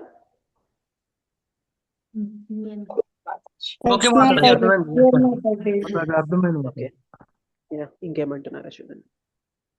అందుచే భరత వంశీయులలో శ్రేష్ఠుడైన ఓ అర్జున, ఇంద్రియ నిగ్రహం ద్వారా గొప్ప పాప చిహ్నమైన ఈ కామమును మొట్టమొదటనే అదుపు చేసి జ్ఞానము మరియు ఆత్మానుభవములను నాశనము చేయునట్టి దానిని నశింపజేయుము. సో ఫస్ట్ ఎక్కడ కంట్రోల్ చేయమంటున్నారు తెలుసా, ఇంద్రియాల దగ్గరే ఆపు అర్జున అని చెప్పి కృష్ణ చెప్తున్నారు అనమాట. సో మనకి ఈజీగా కంట్రోల్ చేయగలిగినవి ఏంటి తెలుసా, ఇంద్రియాలు. డిఫికల్ట్ గా కంట్రోల్ చేసేది ఏంటి తెలుసా, మనస్సు, బుద్ధి. ఇప్పుడు అందుకని చూడండి, టెంపుల్కి వెళ్ళి సేవ చేయడం ఈజీనా, హరినామం సిన్సియర్ గా పట్టుకొని హరినామ జపం చేయడం ఈజీనా? ఏది ఈజీ చెప్పండి? గుడికి వెళ్ళి సేవ చేయడం ఎగ్జాక్ట్లీ, సేవ చేయడం ఈజీ. ఎందుకంటే ఈజీ. అవి మన చేతులతో కాళ్ళతో చేసే పనులు పెద్ద మనకి కష్టం అనిపించదు. మనసుని మనసు ఎక్కడైనా తిరగనివ్వండి. ఇప్పుడు మన మనస్సు ఏవైనా ఆలోచనలు చేయనివ్వండి. టెంపుల్కి వెళ్ళి ఒక చీపురు పట్టుకొని చిమ్మడం మనకి ఈజీ, టెంపుల్కి వెళ్ళి గ్లాసులో వాటర్ పెట్టడం మనకి ఈజీ, టెంపుల్కి వెళ్ళి భక్తులకి వడ్డించడం మనకి ఈజీ. సో టెంపుల్కి వెళ్ళి సేవ చేయడం అనేది చాలా ఈజీగా ఉంటుంది. సో ఇంద్రియాల్ని కంట్రోల్ చేయడం అనేది ఈజీ థింగ్ అనమాట. అందుకనే కృష్ణ ఏం చెప్తున్నారు, ఫస్ట్ నువ్వు ఇంద్రియాల్ని నిగ్రహించు. సో చాలా మంది ఏమనుకుంటారంటే ఇంద్రియాలు ఏదైతే కోరుతుందో అవి చేసేస్తాను, కానీ నేను మనస్సుని బుద్ధిని నిగ్రహిస్తానంటారు. అది కష్టం. ఒకవేళ మనస్సుని బుద్ధిని నిగ్రహించడం ఈజీ అయితే జపం మనందరికీ ఈజీ అయిపోవాలి, అవునా కదా? కానీ జపం ఎంత కష్టంగా ఉంటుంది మనకి. యా, సో అందుకనే చాలా కష్టం అనమాట. అందుకనే మనం ఫస్ట్ ఇంద్రియాల్ని నిగ్రహించాలి. సో చెవులతో మనం ఏదైతే బాలీవుడ్, టాలీవుడ్ సాంగ్స్ ఏవైతే వింటూ ఉంటామో వాటి బదులుగా భగవంతుని కీర్తనలు వినడం అనేది పెద్ద చేంజ్ అవుతుందా చెప్పండి? మనకి వినడం ఇష్టము, భగవంతుని కీర్తనలు వింటున్నాం అనుకోండి, ఇంద్రియాలు ప్యూరిఫై అవుతున్నట్ట కాదా, మన చెవులు ప్యూరిఫై అవుతున్నట్ట కాదా? Yes or no? Yes. Yes Mataji ఇంకా అవుతాయి. భక్తుని మనకి శ్రవణం ఏదో దేవుని ఒక వాక్యం వింటున్నాం. ఏదో ఒక గాసిప్ వినడం ఇష్టం, వాళ్ళ గురించి వీళ్ళ గురించి, వాళ్ళిలా వాళ్ళలా అని చెప్పి చెప్తూ ఉంటే వినడం మనకి ఇష్టం. అదే భగవంతుని కథ వింటున్నాం అనుకోండి, అంతకుముందు గాసిప్ వినేవాళ్ళం, ఇప్పుడు హరి కథ వింటున్నాం. చెవులని ఇంతకుముందు అటు వాడే వాళ్ళం, ఇప్పుడు భగవంతుని ఇదిగా మనం యూజ్ చేస్తున్నాం, చెవుల ద్వారా హరి కథ వింటున్నాం. సో ఇలా చేయడం ఈజీనా కదా చెప్పండి? Comparatively easy easy. మాతాజీ. మనస్సుతో ఉమ్. పోల్చుకుంటే ఇది ఈజీ అన్నమాట. ఓకే. అండ్ నోటితో మనకి ఎవరినైనా నిందించడం కానీ, ఎవరి గురించి అయినా తప్పుగా మాట్లాడడం కానీ కామన్, మనకు అది వచ్చేస్తూ ఉంటుంది. కానీ ఆ నోటిని మనం అదుపులో పెట్టుకొని భగవంతుని స్తుతించడం, భగవద్ భక్తుల్ని స్తుతించడం, హరినామం గొప్పతనం చెప్పడం, సో భగవంతుని యొక్క లీలల గురించి డిస్కస్ చేయడం అనేది మనకి ఈజీగా ఉంటుందన్నమాట. సో ఏవైతే ఇంద్రియాలు ఇంతకు ముందు చేసే పనులు ఉంటాయో వాటిని భగవంతుని పరంగా మార్చడం అనేది ఈజీ. కాబట్టి ఫస్ట్ మనకి ఇంద్రియాల్ని నిగ్రహించమని చెప్తున్నారు అనమాట. ఓకే.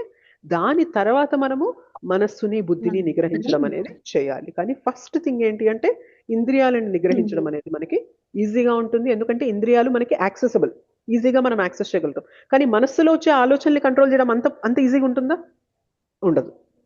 చెవులతో వినేది మనం ఏదైతే వింటున్నామో ఇది మార్చి వినొచ్చు, కళ్ళతో చూసేది ఏదైతే చూస్తున్నామో మార్చి చూడొచ్చు, నోటితో మాట్లాడేది ఏదైతే మాట్లాడుతున్నామో భగవంతుని గురించి మాట్లాడొచ్చు. కానీ మనసులో ఆలోచనలు మార్చడం అనేది అంత తేలికైన పని కాదు. Okay. It takes time. So ఆలోపు మనం ఏం చేయాలి? ఇంద్రియ నిగ్రహం తీసుకొని హరినామం జపం అనేది చేస్తూ ఉన్నాం అనుకోండి, మెల్లమెల్లగా మనసు అనేది కంట్రోల్లోకి వస్తూ ఉంటుంది అనమాట. చాలా మంది తప్పుడు అపోహలు ఎలా ఉంటారంటే, నాకు నచ్చిన పని నేను చేస్తూ ఉంటా ఇంద్రియాలతో, కానీ నేను మనస్సు ద్వారా కంట్రోల్ చేస్తా అంటారు. అది మన వల్ల కాని పని, అది చేత కాదు. ఒకవేళ అదే ఈజీ అయితే కృష్ణ అదే చెప్తారు కదా మనకి.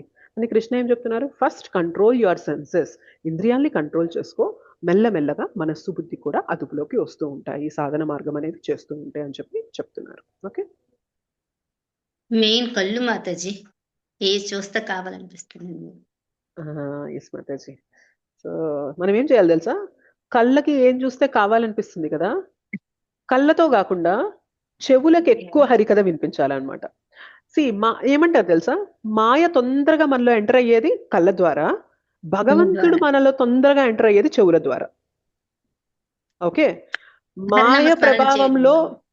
మాయ ప్రభావంలో మనం ఈజీగా ఎలా పడతామంటే దృష్టి చూపు ద్వారా పడతాం. పలానా దృశ్యం ఏదన్నా చూసామనుకోండి, దాని ద్వారా ఈజీగా మాయలో పడిపోతాం. కానీ భగవంతుని యొక్క ప్రేమ, భగవంతుని భక్తిలోకి ఈజీగా వెళ్ళడం ఎలా అంటే కళ్ళ ద్వారా కాదు, చెవుల ద్వారా. అందుకని మనం ఓకే టెంపుల్కి వెళ్ళి భగవంతుని దర్శనం చేసుకుంటే అంత గొప్ప ట్రాన్స్ఫర్మేషన్ మనలో కలగదు కళ్ళతో చూసినంత మాత్రాన. మేబీ ఓకే చాలా అందంగా ఉన్నారు భగవంతుడు, చాలా చక్కగా అలంకారం చేశారు, చాలా బాగున్నారు, చూడడానికి చాలా రమ్యంగా ఉన్నారు, మనోహరంగా ఉన్నారు, అంతవరకే మాట్లాడతాం. కానీ భగవంతుని లీల విన్నామనుకోండి కూర్చొని ఒక అరగంట, అది గట్టిగా ఇంప్రెషన్ పడుతుంది అనమాట. ఓ భగవంతుడు తన భక్తుల కోసం ఇంత దిగి వస్తాడా, ఇంత దయాలు నా భగవంతుడు, ఇంత కరుణామూర్తి నా భగవంతుడు. ఇది తెలుసుకున్న తర్వాత ఈ కళ్ళతో భగవంతుని చూసామనుకోండి, అప్పుడు ఆ లీలా కోణంలో భగవంతుని చూస్తాం కాబట్టి ఇంకా ఎక్కువ మనకి రిజిస్టర్ అయిపోతారనమాట. అందుకనే యాత్రలకు వెళ్ళినప్పుడు కూడా ఏమంటారంటే, గోవర్ధన్ ప్రభు కానీ వీళ్ళందరూ ఏమంటారంటే, ఏదో ఐ ఎక్సర్సైజ్ చేశాము అన్నట్టుగా అన్ని టెంపుల్స్కి వెళ్ళి టక్ అని చూసుకుంటూ రావడం కాదు. సో మీరు యాత్రలకు వెళ్ళినప్పుడు ఆ స్థల పురాణం తెలుసుకోండి, అక్కడ భగవంతుడు ఎందుకు అవతరించారు, అక్కడ ఏ డివోటీని ఉద్ధరింపడానికి అక్కడికి వచ్చారు, ఆయన యొక్క రూపం వెనక రహస్యం ఏంటి, ఆయన లీలలు ఏమున్నాయి అక్కడ అని తెలుసుకున్న తర్వాత దర్శనం చేసుకోండి, మీకు అది భగవంతుడు గుర్తుండిపోతారు అని చెప్పి చెప్తారు. ఇంకా చాలా బాగుంటుంది. అది చాలా బాగా గుర్తుండిపోతారు. అందుకనే మాయ కళ్ళతో ఎంటర్ అవుతుంది, కానీ కృష్ణ చెవుల ద్వారా ఎంటర్ అవుతారు అనమాట. అందుకనే మనకి భక్తిలో ఫస్ట్ ఇంపార్టెంట్ లింబ్ ఏంటి అంటే శ్రవణం, కథ వినాలి, హరికథ వినాలి, క్లాసెస్ చెప్తూ ఉంటే వినాలి, భగవంతుని గురించి వినాలి, భగవద్గీత వినాలి. సో అలా వినే కొద్ది ఏమవుతుంది అంటే తెలుసా, మీకు ఇంతకు ముందు చెప్పాను లేదా క్లాసెస్లో, మార్నింగ్ చెప్పా సెషన్లో చెప్పాను. సో ఒక శుద్ధ వైష్ణవుడు మాట్లాడుతూ ఉన్నారనుకోండి, ఆయన నోటి నుండి వచ్చే మాటలు మనం వింటున్నాం అనుకోండి, సో మనం విన్న మాటలు ఎలా చెవు ద్వారా వస్తాయి.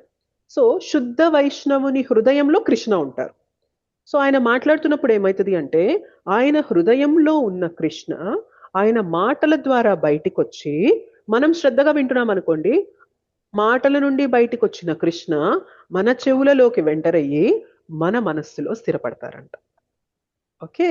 గురువు శిష్యుని మధ్యన ఎట్లా ఈ కనెక్షన్ ఏర్పడుతుంది అంటే, గురువు దగ్గర ఎవరైతే కంప్లీట్ గా సరెండర్ అయిపోయి శరణాగతులై వింటారో గురువు హృదయంలో కృష్ణుణ్ణి రమ్మిస్తూ ఉంటారనమాట, అనుభవిస్తూ ఉంటారు కృష్ణుణ్ణి. సో ఆయన మాట్లాడుతున్నప్పుడు కృష్ణ ఇలా బయటికి వచ్చి ఆ శిష్యుల చెవులలోకి వెళ్ళి శిష్యుల హృదయంలోకి చేరతారంట. అలా గురువు నుండి శిష్యులకి కృష్ణ భక్తి అనేది వస్తూ ఉంటుంది. ఓకే, అందుకనే ఎవరి దగ్గర అంటే వారి దగ్గర భగవత్ కథ వినొద్దు అంటారు. ఎందుకు వినొద్దు అంటారు? లోపల కృష్ణ లేరనుకోండి, మనం మాట్లాడే మాటల్లో కృష్ణ రారు బయటికి.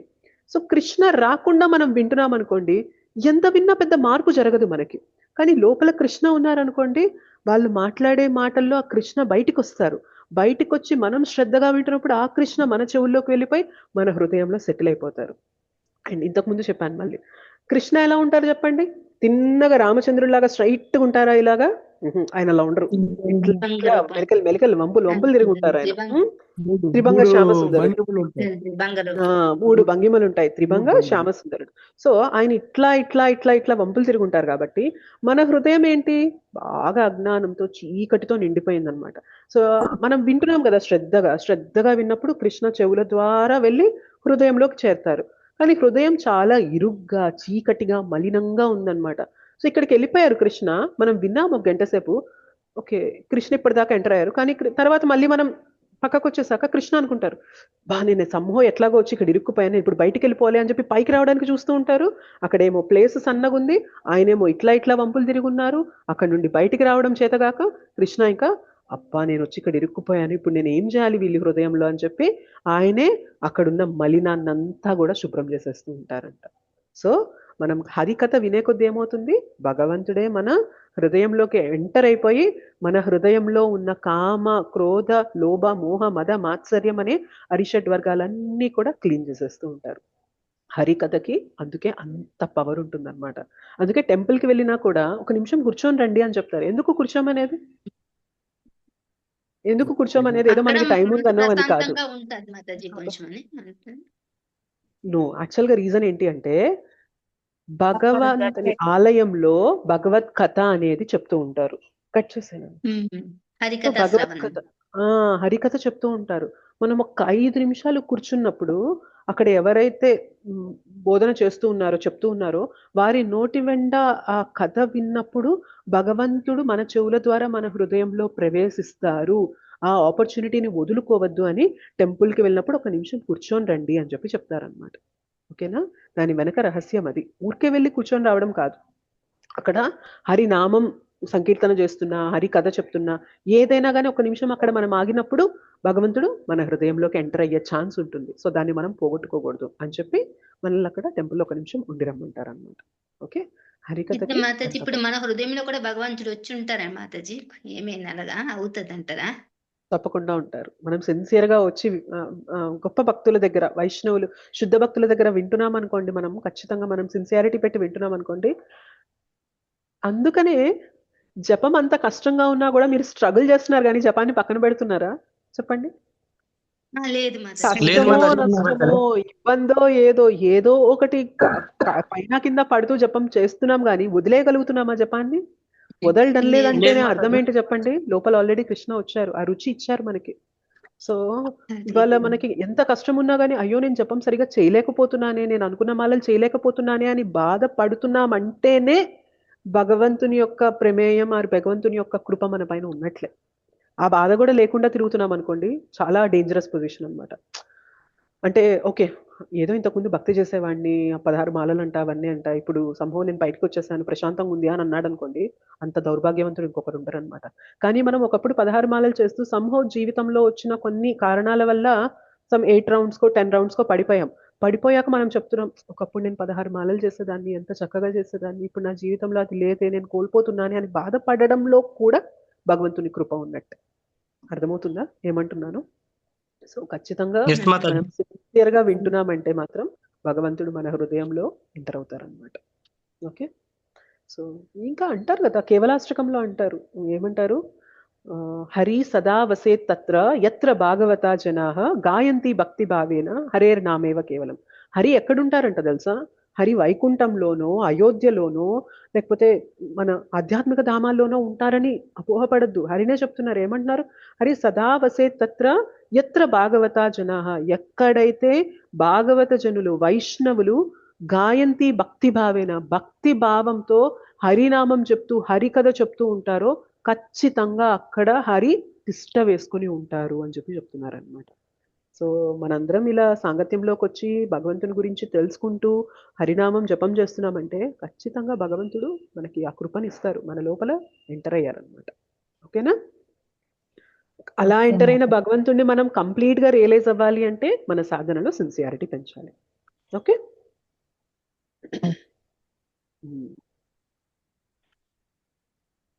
ఇంకేమంటున్నారు చూడండి.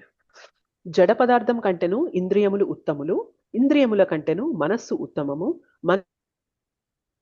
మనస్సు కంటేను కూడా బుద్ధి మరింత ఉత్తమము, బుద్ధి కంటేను ఆత్మ అత్యంత ఉత్తమము. ఇక్కడ లెవెల్స్ చెప్తున్నారు. ఏంటి అంటే మనకి ఏవైతే ఇంద్రియ వస్తువులు కనిపిస్తాయో, జడ పదార్థం కనిపిస్తుందో దానికన్నా కూడా మన ఇంద్రియాలు పై స్థాయిలో ఉంటాయి. ఓకే, ఇంద్రియాల కన్నా పై స్థాయిలో మనస్సు ఉంటుంది, మనస్సు కన్నా పై స్థాయిలో బుద్ధి ఉంటుంది, బుద్ధి కన్నా పై స్థాయిలో ఆత్మ ఉంటుంది. సో ఇట్లా హైరార్కీ అనేది ఉంటుంది అనమాట. ఓకే, మీకు చారియట్ ఎగ్జాంపుల్ గుర్తుందా? మనం SGR క్లాసెస్ చేసుకున్నప్పుడు చెప్పుకున్నాం. ఒక రథం ఎగ్జాంపుల్ చెప్పినప్పుడు రథానికి 5 గుర్రాలు ఉంటాయి. 4 గుర్రాలు ఇంద్రియాలు, 4 కాదు 5 ఇంద్రియాలు కదా మనకి. ఇప్పుడు అదే అంటాను. 5 గుర్రాలు 5 ఇంద్రియాలని సూచిస్తున్నాయి. వాటికి కట్టబడి ఉన్న పగ్గాలు ఏంటి చెప్పండి?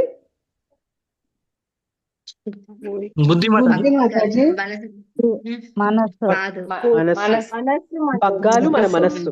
ఓకే, ఆ రథాన్ని నడిపిస్తున్న డ్రైవర్ ఎవరైతే ఉంటారో ఆయన ఎవరు చెప్పండి? బుద్ధి. ఓకే, ఆ రథంలో స్థాపితమై కూర్చొని ఉన్న వ్యక్తి ఎవరు చెప్పండి? ఆత్మ. ఓకే, ఒక రథం ఉంది, ఆ రథానికి 5 గుర్రాలు ఉన్నాయి. ఆ 5 గుర్రాలు మన 5 ఇంద్రియాలని సూచిస్తున్నాయి. వాటికి కట్టబడి ఉన్న పగ్గాలు మన మనస్సు. పగ్గాలు ఎవరి చేతిలో ఉన్నాయి? బుద్ధి చేతిలో. డ్రైవర్ వచ్చేసి బుద్ధి. అండ్ ఆ రథంలో ఎవరు కూర్చొని ఉన్నారు? ఆత్మ కూర్చొని ఉంది. ఈ రథం మొత్తం దేన్ని సూచిస్తుంది తెలుసా మీకు? శరీరం. మన శరీరాన్ని సూచిస్తుంది. సో మన శరీరం ఒక రథం అయితే మనకి 5 ఇంద్రియాలు 5 గుర్రాలు. సో అందుకని ఏం చేస్తాం మనము? ఒక్కోసారి ఒక గుర్రం అటు పరిగెడుతుంది, ఒక గుర్రం ఇటు పరిగెడుతుంది, ఒక గుర్రం ఇటు పరిగెడుతుంది, ఒక గుర్రం అటు పరిగెడుతుంది. సో మనల్ని లాగేస్తున్నాయి అనమాట. సో వీటన్నిటిపైన ఎవరున్నారు? మన మనస్సు కూర్చొని. మనస్సు కన్నా పైన ఎవరున్నారు? బుద్ధి ఉంది. వీటన్నిటికన్నా పైన ఎవరున్నారు? ఆత్మ ఉన్నదన్నమాట. సో ఇంద్రియాలు, మనస్సు, బుద్ధి కంట్రోల్లో లేవనుకోండి, ఇవి కంట్రోల్లో లేవనుకోండి ఏమవుతుంది తెలుసా? ఇంద్రియాలు ఎటు లాగితే అటు మనస్సు వెళ్ళిపోయింది, బుద్ధి వాటికి దాసోహం అయిపోతుంది, ఆత్మ ఏ గమ్యస్థానం చేరాలో ఆ గమ్యస్థానం చేరుకోకుండా ఇంద్రియాలు లాక్కెళ్ళిన ప్లేస్ కి వెళ్ళిపోతుంది అనమాట. సో మనం మన శరీరంలో ఈ శరీరాన్ని ధరించినప్పుడు ఆత్మ చేరాల్సిన గమ్యస్థానం ఏంటి అంటే భగవంతుని ధామం, భగవద్ధామం చేరాలి. కానీ మనం ఏం చేస్తున్నాం? ఇప్పుడు మనకి ఏవైతే ఇంద్రియాలు ఉన్నాయో అవి కంట్రోల్ లేదు, మన మనస్సు కంట్రోల్ లేదు, బుద్ధి కంట్రోల్ లేదు. సో ఆత్మ పరిస్థితి ఏమైపోయింది? అధోగతి పాలైపోయింది అనమాట. అందుకని ఆత్మకి ఇంకేం తెలియడంలా, ఇంద్రియాలు ఎటు చెప్తే అటు వెళ్తున్నాను, ఓకే నేను శరీరమేమో, ఓకే నేను శరీర సుఖం అనుభవిస్తేనే హ్యాపీగా ఉంటానేమో, మనస్సు ఏది చెప్తే అది వింటుంది, బుద్ధి ఏది చెప్తే అది చేస్తుంది. ఈ 3 సక్రమంగా లేవు కాబట్టి ఆత్మ ఏమవుతుంది? కిందకి దిగజారిపోతుంది అనమాట. అందుకే మనం ఇంకా లోయర్ స్పీషీస్ లోకి వెళ్ళిపోతున్నాం. ఇంకా మనం ఏ పురుగుల్లోకో, ఏ పాముల్లోకో, ఏ కింద మన జంతు జీవనంలోకి వెళ్ళిపోతూ ఉన్నాం అనమాట. సో మానవ జన్మ దొరికాక అది గొప్ప అదృష్టము. మనం ఇదే శరీరాన్ని, ఇదే రథాన్ని యూజ్ చేసుకొని మన గమ్యస్థానానికి వెళ్ళిపోవచ్చు. కానీ మనం ఏం చేస్తున్నాం? ఇంద్రియాలు కంట్రోల్ లేక, మనస్సు కంట్రోల్ లేక, బుద్ధి కంట్రోల్ లేక ఆత్మ అనేది దిగజారిపోతూ ఉంది. కానీ ఇంద్రియాలు, మనస్సు, బుద్ధి కంట్రోల్లోకి వచ్చాయనుకోండి, ఆత్మ తన గమ్యస్థానం చేరుకోవడం పాసిబుల్ అవుతుందా కాదా? అవుతుంది. భక్తిలో అదే మనం చేస్తున్నాం. భక్తిలో ఈ శరీరం ద్వారా ఆత్మని ఉద్ధరింప చేసుకుంటున్నాం. ఎలా చేస్తున్నాం? ఇంద్రియాల ద్వారా భగవంతుని సేవ చేస్తూ, మనస్సు ద్వారా భగవన్ నామం చెప్తూ, బుద్ధి ద్వారా శాస్త్రాలు చదువుతూ, భగవత్ సేవ చేస్తూ మనము మన ఆత్మని ఉద్ధరింపజేస్తున్నాము. సో ఇది హైరార్కీ. సో ఈ జడ పదార్థము, ఇంద్రియాలు, మనస్సు, బుద్ధి, ఆత్మ, ఇది హైరార్కీ. అర్థమైందా? క్లియరా?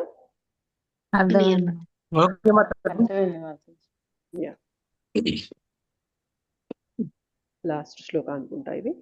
ఇంకేమంటున్నారో చూడండి ఇక్కడ. ఓ గొప్ప బాహువులు గల అర్జున, ఈ విధముగా భౌతికమైన ఇంద్రియముల కంటెను మనస్సు కంటెను బుద్ధి కంటెను ఆత్మ అతీతమని ఎరిగి అత్యున్నతమైన ఆధ్యాత్మిక బుద్ధిచే కృష్ణ చైతన్యముచే మనస్సును స్థిరపరిచి ఆ విధముగా ఆధ్యాత్మిక బలముచే మానవుడు అనచశక్యము కాని కామమనడి ఈ శత్రువును జయింపవలెను. సో చూసారా, సో అన్నిటికన్నా మనకి భౌతికమైన ఇంద్రియముల కంటేను మనస్సు కంటేను బుద్ధి కంటేను ఆత్మ అతీతమైంది. సో ఆధ్యాత్మిక బుద్ధిచే మనం ఈ ఆధ్యాత్మిక మార్గంలో ఏదైతే సాధన మార్గం ఇచ్చారో దాన్ని పట్టుకోవడం వల్ల ఏమవుతుంది అంటే ఆత్మ అనేది ఉద్ధరింపబడుతుంది, మనస్సు స్థిరపడుతుంది, బుద్ధి దారిలోకి వస్తుంది. ఆ విధంగా ఆధ్యాత్మిక బలముచే మానవుడు అనచశక్యం గాని ఈ కామం అనే శత్రువుని గెలుస్తాడు. ఈ కామాన్ని ఇంకా ఏ విధంగా మనం జయించలేం, ఇంకొక ఆప్షన్ లేనే లేదు. భక్తి చేస్తేనే మనలో ఉన్న అరిషడ్ వర్గాల పైన మనం గెలవగలుగుతాం, లేదు అంటే అదే ఎక్స్పీరియన్స్ అవుతున్నాం మాతాజీ. ఎగ్జాక్ట్లీ మాతాజీ. ఒకప్పుడు అది ఎక్స్పీరియన్స్ మనకి అవుతున్నాం మాతాజీ, మెల్లిమెల్లిగా అవుతున్నాం మాతాజీ, కొన్ని కొన్ని పోతున్నాయి మాతాజీ. పోతాయి మాతాజీ. అంటే అందరికీ ఒకే లెవెల్లో అరిషడ్ వర్గాలు ఉంటాయి అని ఏం లేదు. ఇప్పుడు నాలో ఈ అరిషడ్ వర్గాల్లో కొన్ని ఎక్కువ ఉండొచ్చు, కొన్ని తక్కువ ఉండొచ్చు. మీలో ఇంకొన్ని ఎక్కువ ఉండొచ్చు, కొన్ని తక్కువ ఉండొచ్చు. ఇంకొకరిలో ఇంకొక కాంబినేషన్ ఉండొచ్చు. సో మనం హరినామ జపం చెప్పే కొద్దీ ఏమవుతుంది అంటే మనలో ఏవైతే తక్కువ లెవెల్లో ఉన్నాయో ఫస్ట్ అవి పోతూ ఉంటాయి. ఇప్పుడు నాకు చాలా కోపం ఉందనుకోండి, ఓకే, కామము లోభము ఇవన్నీ కొంచెం తక్కువ ఉన్నాయి, కానీ కోపం మాత్రం విపరీతంగా ఉందనుకోండి, హరినామ జపం చెప్పే కొద్ది ఏమవుతుంది అంటే ముందు తక్కువగా ఉన్నవి పోతూ ఉంటాయి. సో ఇనీషియల్ గా కోపం తగ్గిపోవడం జరగదు, ఎందుకంటే కోపం ఆల్రెడీ నాకు పీక్ స్టేజ్ లో ఉంది కాబట్టి కోపాన్ని కంట్రోల్ చేసుకోవడానికి నాకు కొంచెం టైం పడుతుంది. బట్ ఈ టైంలోగా ఏమవుతుంది, మిగిలిన అనర్థాలు ఏవైతే ఉన్నాయో అవి తగ్గిపోతూ ఉంటాయి అన్నమాట. సో మేబీ మీలో ఇంకొక అనర్థం ఎక్కువ ఉందనుకోండి, మీలో కోపం తక్కువ ఉండొచ్చు, మిగిలిన అనర్థం ఎక్కువ ఉండొచ్చు. సో మీలో ఏవైతే తక్కువ ఉన్నాయో అవి ఫస్ట్ పోతూ ఉంటాయి, ఎక్కువగా ఉన్నవి పోవడానికి ఇంకా కొన్ని ఏళ్ళు మనం సాధన చేసే కొద్దీ అవి కూడా పోతూ ఉంటాయి అన్నమాట. సో బేసిక్ గా ఏంటి అంటే ఫ్యాన్ స్పీడ్ 5 లో తిరుగుతుంది, వెళ్ళి మనం స్విచ్ ఆఫ్ చేసాం, స్విచ్ ఆఫ్ చేయగానే టక్ మన ఫ్యాన్ ఆగిపోతుందా? అట్లా ఫాస్ట్ గా ఫ్యాన్ టక్ మన ఆగిపోతుందా? స్లోగా ముందు స్పీడ్ తగ్గుతూ తగ్గుతూ తగ్గుతూ తగ్గుతూ తగ్గుతూ తగ్గుతూ వచ్చి మెల్లగా ఆగిద్ది. భగవంత్ భక్తి చేస్తున్నప్పుడు కూడా అంతే, తక్కువని మన అనర్థాలు పోవు. ఓకే, ఇవాళ నేను జపం గురించి తెలుసుకున్నాను, ఇవాళ నేను ఒక మాల జపం చేశాను, నా అనర్థాలు పోయాయి, అట్లా జరగదు. సో అట్లా జరగదు. ఏమవుతుంది అంటే ఓకే, నువ్వు జపం చేస్తున్నావు, సాధన చేస్తున్నావు, సిన్సియర్గా ఉన్నావు కాబట్టి మెల్లమెల్లగా స్పీడ్ అనేది తగ్గుతూ ఉంటుంది, అనర్థాల యొక్క ప్రభావం అనేది మన పైన తగ్గుతూ ఉంటుంది. ఏదో ఒక స్టేజ్కి వెళ్ళాక ఏమవుతుంది అంటే కంప్లీట్గా ప్యూర్ అయిపోతాం అనమాట. ఓకే, దానికి సమయం పడుతుంది, అప్పటిదాకా మనము ఓర్పుగా ఉండాలి. ఓకే, అర్థమైందా? అర్థమైంది. ఏమైనా క్వశ్చన్స్ ఉన్నాయా ఈ చాప్టర్ లో? యాక్చువల్గా 4th చాప్టర్ స్టార్ట్ చేద్దాం అనుకున్నాను, నాకు కొంచెం థ్రోట్ నిజంగా బాగాలేదు, నాకు మాట్లాడుతున్నా కానీ పర్లేదు మాతాజీ, నస వస్తుంది. సో పర్లేదు Mataji. 3rd chapter anyway Next ఇవాళ class. కంప్లీట్ చేసాము. నెక్స్ట్ క్లాస్ లో 4th చాప్టర్ అనేది డిస్కస్ చేద్దాము. చాలా స్లోగా వెళ్తున్నాం మనము, ఐ డోంట్ నో ఎప్పటికి కంప్లీట్ చేస్తాము. పర్లేదు మాతాజీ, బాగా ఇప్పుడైతే మాత్రం క్లారిటీ ఉంది మాతాజీ. 3rd చాప్టర్ అంటే కర్మయోగం అంటే క్లారిటీ బాగా వచ్చింది. శ్లోకాస్ బై హార్ట్ చేస్తున్నప్పుడు ఆ పర్పస్ ఏం పర్లేదు, నిదానంగానే వెళ్దాం మాతాజీ. హరి బోల్. ఓకే, అసలు మీరు 108 శ్లోకాసే చెప్పేవారు మాతాజీ అంతకు ముందు కూడా మీరు తీసుకున్నప్పుడు భక్తి యోగాలో. ఇప్పుడు పాపం మీరు అన్ని కవర్ చేస్తున్నప్పటికీ లేట్ అవుతుంది మాతాజీ. పర్వాలేదు Friday morning class, night class కూడా మాతాజీ, 1 డే 2 క్లాసెస్ కూడా మాతాజీ. అవును మాతాజీ. మరీ కష్టం అయిపోద్ది. పర్లేదండి మాతాజీ, స్లోగా వెళ్దాం. స్లోగా వెళ్తున్న కొద్దీ మేమది వినడము నేర్చుకోవడం కూడా చాలా బాగుంటుంది ఇక్కడ. Okay, nice. అలా అయితే పర్లేదు, కానీ సంవత్సరాలు వెళ్ళిపోతున్నాయి, మంత్స్ నెలలు గడిచిపోతున్నాయి. సంవత్సరాలు అయితే అన్ని సంవత్సరాలు వింటూ ఉంటాం మాతాజీ, అలాగైతే ఇంకా బాగుంటది. వెరీ నైస్ లేట్ అవుతున్న కొద్ది మాతాజీ మీరు ఎన్నిసార్లు చెప్పారు మాతాజీ 5 గుర్రాలది, అయినా సరే వెంటనే చెప్పలేకపోతున్నాయి. ఎన్నిసార్లు విన్నా సరే ఇంకా మేమే స్ట్రాంగ్ అవుతాం మాతాజీ. అందులో మీరైతే అసలు అలా లోపలికి ఉదయం జపం కూడా బాగా అయింది మాతాజీ. సాయంత్రం మీరు జపం చెప్పి నువ్వు జపం కోసం చెప్తే ఆ రోజు గ్యారంటీ జపం బాగా అవుతుంది మాతాజీ. నాకు మాత్రం వెరీ నైస్ మాతాజీ. మీరు యాక్చువల్లీ చెప్తారు ఏమైందో కదా తెలుసా, మాతాజీ ఒక్కొక్క జపం బ్రీడ్ గురించి అలా చెప్పాక కలపాలి. జపం చెప్పండి గురించి మాతాజీ. చెప్పిన రోజు నా జపం చాలా స్ట్రగుల్ అవుతుంది అనమాట. అంటే కృష్ణ మాయ ఫుల్ ఫోకస్ తో నన్ను టెస్ట్ చేస్తుంటారు. ఓకే, ఇన్ని చెప్పావు కదా నువ్వు కూర్చొని, ఒక అరగంట క్లాస్ చెప్పావు కదా, నీ జపం ఎలా అయిందో చూస్తానని చెప్పి నా మనస్సు లాగేస్తా ఉంటది అనమాట. అనిపిస్తూ ఉంటది, అరే ఇన్ని చెప్పాను నేను, ఒక్కటి కూడా నేను ఆచరించకపోతే ఎట్లా, ఒక్కటి కూడా నేను ఆచరించకపోతే ఎట్లా, కృష్ణ కృష్ణ కృష్ణ అని చెప్పి నాకు ఆ రోజు ఇంకా ఎక్కువ స్ట్రగుల్ అనిపిస్తూ ఉంటది అనమాట. But that's fine, it is a good experience. మీరు చెప్తారు కదా మాతాజీ ఒక్కొక్క బీడ్ పట్టుకొని మనం బతిమాలాలి, మనం ఏడవాలి. ఆ మాట గుర్తొస్తుంది మాతాజీ. బీడ్ ఎప్పుడైనా కాన్సన్ట్రేషన్ అటు వెళ్ళిపోగానే మీ వాయిస్ వినిపిస్తుంది మాతాజీ. వెరీ బోల్. యాక్చువల్గా అదే అంటారు తెలుసా, శ్లోకాలు కొన్ని చదువుతున్నప్పుడు క్లాసెస్ కదా లో మాతాజీ. విన్నప్పుడు చెప్పారు ఏమన్నారంటే, ఇప్పుడు మన దగ్గర ఒక నోట్ల కట్ట ఉంది అనుకోండి, 500 రూపీస్ నోట్ ఉంది, నోట్ల కట్ట ఉంది, మనకి లెక్క పెట్టమని ఇచ్చారు. అండ్ మనకి ఇవ్వాల్సిన వాళ్ళు సంభవం మనకి ఒక 2 లక్షలు ఇవ్వాలనుకోండి, 500 రూపీస్ నోట్లో కట్ట ఇచ్చారు, ఉన్నాయో లేదో చెక్ చేసుకోండి అని చెప్పి చెప్పారనుకోండి, ఎంత జాగ్రత్తగా కౌంట్ చేస్తాం చెప్పండి. ఒక్కొక్కటి ఒకవేళ ఒకటి ఉండే ఉన్నాయా లేదా అని చెప్పి Yes, ఎంత మాతాజీ. జాగ్రత్తగా, మధ్యలో ఎవరైనా పిల్లలు కదిలిస్తున్నా కూడా చేస్తాం. గమ్మగుండు గమ్మగుండు అని చెప్పి చెప్తామా లేదా మనం? Yes or no? మళ్ళీ రీకౌంట్ ఒకవేళ చేస్తాం మాతాజీ. ఒకవేళ లెక్క పోయింది అనుకోండి, మళ్ళీ కలిపేసి మళ్ళీ స్టార్టింగ్ రీకౌంట్. నుండి count చేస్తాం. 500 నోట్లు లెక్క పెడుతున్నప్పుడే ఇంత జాగ్రత్తగా ఉన్నామంటే, హరినామం చెప్తున్నాము, హరినామం చెప్తున్నప్పుడు మనల్ని ఎవరైనా కదిలిచ్చారనుకోండి, మనం వెళ్ళిపోతాం వాళ్ళతో పాటు. ఓకే ఓకే అవునా, ఓకే ఇక్కడ పూస పట్టుకొని ఉంటాం, ఓ అవునా, ఓకే అలా జరుగుతుందా, ఆహా, ఓకే అని చెప్పి వెళ్ళిపోతూ ఉంటాం. అంటే నోట్లు లెక్క పెట్టడానికి ఉన్న శ్రద్ధ కూడా హరినామం చెప్పడానికి మన దగ్గర లేదు అంటే, అంటే మనకి హరినామం యొక్క విలువ అర్థం కానట్టే కదా. Yes or no? Money 500 rupees notes లో ఉన్న విలువ మనకి బాగా అర్థమైంది, కానీ హరినామం అనేది అసలు ఈ నోట్లతోనే మనకి అవసరం లేని స్థితికి మనకి తీసుకెళ్తుంది అన్న విషయం మనం కన్విన్స్ అవ్వలేదు కాబట్టే కదా హరినామం చెప్తున్నప్పుడు అంత అలసత్వం చూపిస్తున్నాం. సో అలా చెప్తారనమాట, ఒక్కొక్క ఈ మధ్యన వజ్రాన్ని పొదిగి ఎక్కువ పట్టుకున్నట్టు పట్టుకోవాలి మనము హరినామాన్ని అని అంటారనమాట.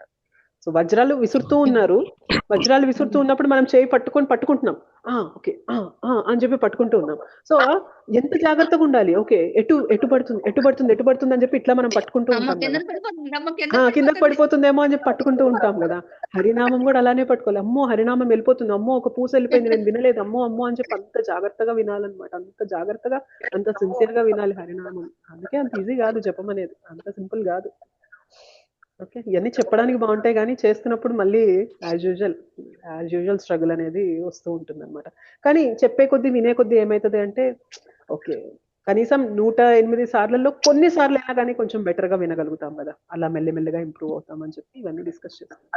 అవును మాతాజీ, అది మాత్రం కరెక్ట్ మాతాజీ.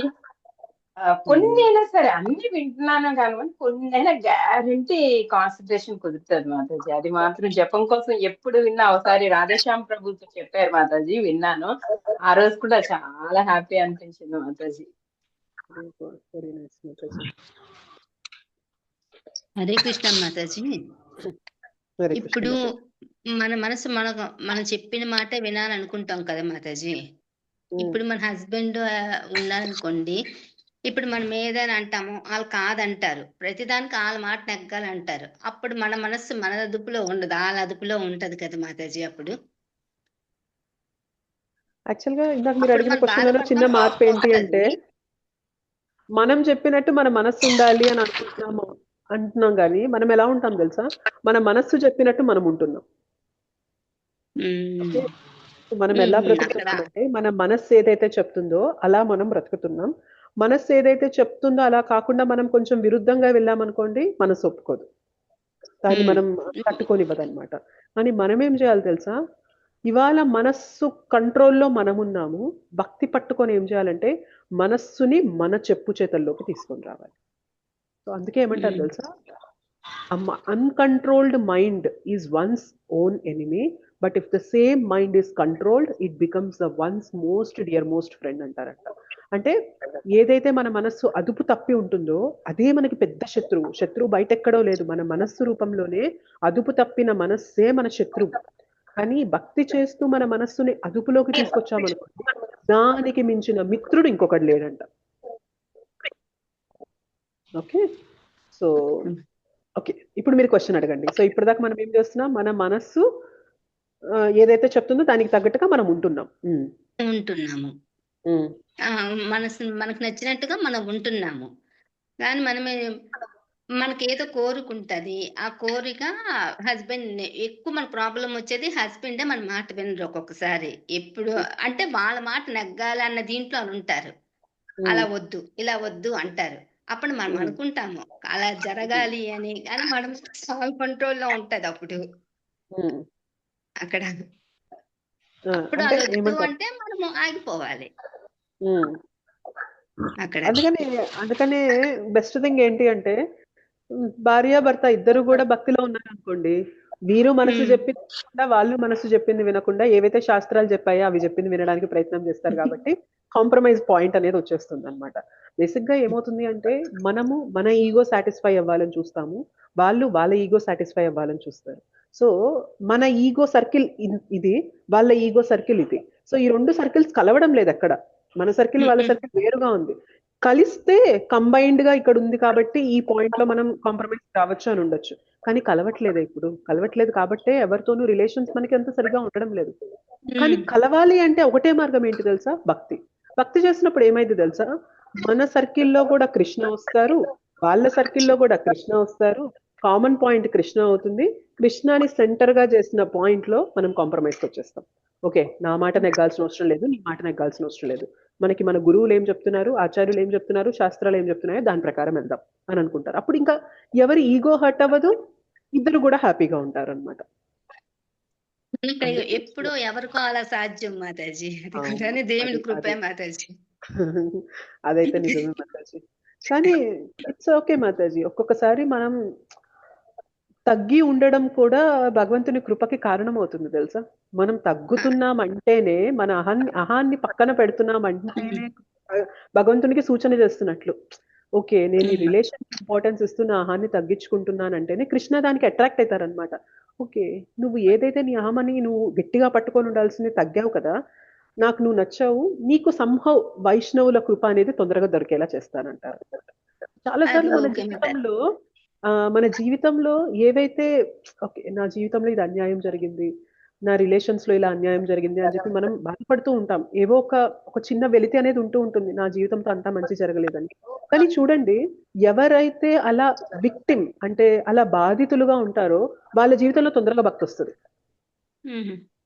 ఎందుకంటే భగవంతుడు ఇచ్చేస్తారనమాట. ఓకే, నువ్వు ఆ సిచ్యువేషన్ కూడా తట్టుకొని నిలబడగలిగావు కదా, నీకు నా స్పెషల్ కృప ఇస్తాను, నా భక్తుల సాంగత్యంలోకి నిన్ను తీసుకొస్తాను అంటారు. సో ఇంకా అంతకన్నా బెస్ట్ గిఫ్ట్ ఇంకేం లేదు కదా చెప్పండి. సో మెల్లగా మన జీవితంలో ఒక పాయింట్ వచ్చింది మాతాజీ. అలాగే అంటే మనలోనే ఉంటారు, మనలో మనకు తెలియకుండా వాళ్ళు వెన్నుపోటు పొడుస్తారు అనే టాపిక్ కూడా మాతాజీ. అది కూడా 20 సంవత్సరాలు అలాగే పడ్డాను మాతాజీ. అది కూడా వెన్నుపోటే నాకు అది అలాగా. అది కూడా భక్తిలో రావడానికి మాకు అవకాశం ఉంటుంది మాతాజీ. అలాగా అంతే మాతాజీ, ఒక్కొక్కసారి అంతే మాతాజీ. అంటే భగవంతుడు కొందరికి అన్ని ఇచ్చి భక్తిలోకి తీసుకొస్తారు, భగవంతుడు కొందరికి కొన్ని తీసేసి భక్తిలోకి తీసుకొస్తారు. కానీ ఏది ఏమైనా కానీ at the end of the day చివరికి మనం భక్తిలోకి వచ్చామంటే మాత్రం మన జీవితం సార్థమైనట్టే మాతాజీ. ఎంతమంది జీవితాలు బాగుంటాయి మాతాజీ, కానీ వాళ్ళ జీవితంలో భక్తి లేదనుకోండి, ఎంతకాలం మాతాజీ జీవితాలు బాగుండి అంత సుఖంగా నడుస్తున్న జీవితం తారుమారు అవ్వడానికి ఎంతసేపు పడుతుంది చెప్పండి. బయటికి వెళ్ళిన వ్యక్తి తిరిగి వస్తారా లేదా నమ్మకం లేదు, పడుకున్న వ్యక్తి ఆరోగ్యంగా లేస్తారా నమ్మకం లేదు. సో మనం నడుస్తూ వెళ్తున్నప్పుడు మన కాలి మెలికబడి కింద పడిపోతే మనం తట్టుకుంటూ ఉంటాము. సో అటువంటి అయోమయ స్థితిలో మనం ఉన్నాం. అంత ఏం జరుగుతుందో తెలియని స్థితిలో మనం ఉన్నప్పుడు అంత బాగుండి భక్తి లేదనుకోండి, ఆ బాగున్న జీవితం అట్లా మారిపోవడానికి ఎంతసేపు పట్టదు మనకి. కానీ జీవితంలో కొన్ని అటు ఇటు అయినా కూడా భక్తి వచ్చింది అంటే మాత్రం అది భగవంతుని యొక్క హైతుక కృప మాతాజీ. అంతే, కొన్ని మనం కర్మ చేసుకున్నవి అనుభవించాల్సిందే, అది తప్పదు. కానీ ఆ కర్మని అనుభవిస్తున్నప్పుడు మనకి భగవంతుని భక్తి దొరికింది అనుకోండి, అది ఖచ్చితంగా భగవంతుని కృప ఉన్నట్లే ఆ టైంలో. ఓకేనా? సో అలా పాజిటివ్ గా తీసుకోండి, అప్పుడు మీరు ఈ సిచ్యువేషన్ ని మంచి సానుకూల దృక్పథంతో ఎదుర్కొంటారు. చాలా మంది డీలా పడిపోతారు మాతాజీ. అంటే నా జీవితంలో ఏం చేస్తున్నాడు భగవంతుడు, నేను ఎందుకు భగవన్ నామం చెప్పాలి అని చెప్పి డీలా పడిపోతుంటారు. మీకు తెలుసా, హిస్ చైతన్య చరణ్ ప్రభుజీ, చైతన్య చరణ్ ప్రభుజీ ఇవాళ ఎంత గొప్ప ప్రీచర్ అంటే, ఎంత ఇంటలెక్చువల్ గా భక్తిని ప్రజెంట్ చేస్తారంటే, ఆయన ఏదైతే ప్రజెంట్ చేస్తారో భగవద్గీత, సిఇఓస్ అంటే పెద్ద పెద్ద కంపెనీస్ యొక్క సిఇఓస్ వింటారు, ఎండీస్ వింటారు, గొప్ప గొప్ప తెలివి కలిగిన వాళ్ళతో మాట్లాడగలిగేంత స్థితిలో ఆయన ఉన్నారనమాట. ఆయనకి ఏమైందో తెలుసా, చిన్నప్పుడు మనం జనరల్ గా పోలియో వ్యాక్సినేషన్ చేయించుకుంటాం, అవునా కదా, పోలియో డ్రాప్స్ వేయించుకుంటాం. సో అవి ఎందుకు, పోలియో అనేది మనకి అటాక్ అవ్వకుండా డ్రాప్స్ అనేది వేయించుకుంటాం. సో ఈయన ఎప్పుడైతే వ్యాక్సినేషన్ కోసం వెళ్ళారో, ఆ మందు ఒక ఫ్రీజ్ అంటే మనకి ఫ్రిడ్జ్ లో స్టోర్ చేయాల్సిన మందు అనమాట. సమ్హౌ నైట్ అంతా కరెంట్ పోవడం వల్ల ఆ మందు ఫ్రీజర్ లో లేదు, అంటే ఏ టెంపరేచర్ లో అయితే మెయింటైన్ అవ్వాలో ఆ టెంపరేచర్ లో లేదనమాట. సో ఆ టెంపరేచర్ లేకపోవడం వల్ల మందు స్పాయిల్ అయిపోయింది. ఓకే, మందు చెడిపోయింది. సో పక్క రోజున నార్మల్ గా వాళ్ళ మదర్ ఈ బాబుని తీసుకెళ్లారు, హాస్పిటల్ కి తీసుకెళ్లి పోలియో వ్యాక్సినేషన్ వేయించారు. వ్యాక్సినేషన్ వేయించాక పోలియో వచ్చింది. ఎందుకు పోలియో వచ్చింది అంటే, ఆ మందు స్టోర్ చేసేది సరిగ్గా స్టోర్ చేయక, అంటే పోలియో రావాల్సింది లేనే లేదు అబ్బాయికి, పుట్టడం చాలా హెల్దీగా పుట్టారు, అంతా బాగుంది. మందు ఏదైతే మనకి ప్రొటెక్షన్ ఇస్తుంది అనుకునే మందు వల్ల ఆయనకి పోలియో వచ్చింది. ఓకే, సో చాలా బాధపడ్డారనమాట. అరే మందు వేయించుకోవడానికి వెళ్ళి రోగాన్ని కొని తెచ్చుకున్నామే అని చెప్పి చాలా బాధ ఉంటుందా లేదా? అయినప్పటికీ కూడా ఆయన ఇప్పటికి భగవంతుణ్ణి వదలలేదు. ఆయనకి ప్రతి ఒక్కరు కూడా ఆయన్ని అంత పట్టించుకున్నా పట్టించుకోకపోయినా వాళ్ళ మదర్ చాలా దగ్గరుండి ప్రేమగా చూసుకునే వాళ్ళంట ఆయన్ని. కానీ ఆయన 10th క్లాస్ ఎగ్జామ్స్ ఎప్పుడో జరుగుతున్నప్పుడు వాళ్ళ మదర్ చనిపోయారు. ఒకటి ఆరోగ్యం ఇట్లా అయిపోయింది, 10th క్లాస్ చదువుతున్నప్పుడు వాళ్ళ మదర్ చనిపోయారు. సో ఇన్ని రివర్సల్స్ ఒకదాని తర్వాత ఒకటి, ఒకదాని తర్వాత ఒకటి, ఒకదాని తర్వాత ఒకటి చూసాక ఎవరైనా భగవంతుణ్ణి దగ్గరికి వెళ్ళి భగవంతుడా నువ్వు గొప్ప అని చెప్పి అనగలుగుతారా చెప్పండి? అందరు మనకు చిన్నది వస్తేనే మనం ఇదైపోతాం మాతాజీ, మనకు చిన్న కష్టం వస్తేనే అవును బ్యాక్ అయిపోతా, నాకు ఎందుకు ఇలాగా. ఆయన ఇవాళ భగవంతుని యొక్క లీలలు ఎంత ఇంటలెక్చువల్ గా ప్రెజెంట్ చేస్తారు తెలుసా? అంటే లోపల నాకు జరిగిన రివర్సల్స్ భగవంతుడు నాకేదో అన్యాయం చేశాడు అని ఖచ్చితంగా ఆయన తీసుకోవట్లేదు. ఇది నా కర్మ, నేను అనుభవిస్తున్నా. భగవంతుని కృప ఏంటి అంటే ఇట్లాంటి స్థితిలో కూడా నాకు ఆయన గురించి తెలుసుకునే సాంగత్యాన్ని నాకు ఇచ్చారు అని ఆయన పాజిటివ్ గా చూసారు కాబట్టే కదా ఇంత సేవ చేయగలుగుతున్నారు. సో మనందరి నారదుడిలాగా మాతాజీ, నారదుడిలాగా మాతాజీ. అంతే, నారదుడు కూడా అంతే. నారదుడు వాళ్ళ ఒక్కగానొక్క తల్లి, చిన్న పిల్లవాడు, ఉన్న ఒక్క ఆసరా ఉన్న తల్లిని కూడా పాము కాటేసి చనిపోయినప్పుడు క్వశ్చన్ చేయలేదు ఆయన, ఎందుకు ఇలా జరిగింది నాతో అని క్వశ్చన్ చేయలేదు. భగవంతుడా ఇది నీ ఇచ్చ, నీకు ఇలా జరగాలి, నాకు ఇలా జరగాలని నువ్వు కోరుకున్నావు, ఓకే జరిగింది, నాకు మాత్రం నీ భక్తి కావాలి అని చెప్పి పట్టుకున్నారు, ఉద్ధరింపబడిపోయారు. రివర్సల్స్ అనేవి మన కర్మ ప్రకారం వస్తూ ఉంటాయి మాతాజీ. కానీ ఆ టైంలో కూడా మనకి భక్తి దొరికిందంటే మాత్రం ఖచ్చితంగా కర్మకి బియాండ్ గా భగవంతుని కృప అనేది మనకి ఉంది అని మనం గ్రహించాలి, గుర్తించాలి.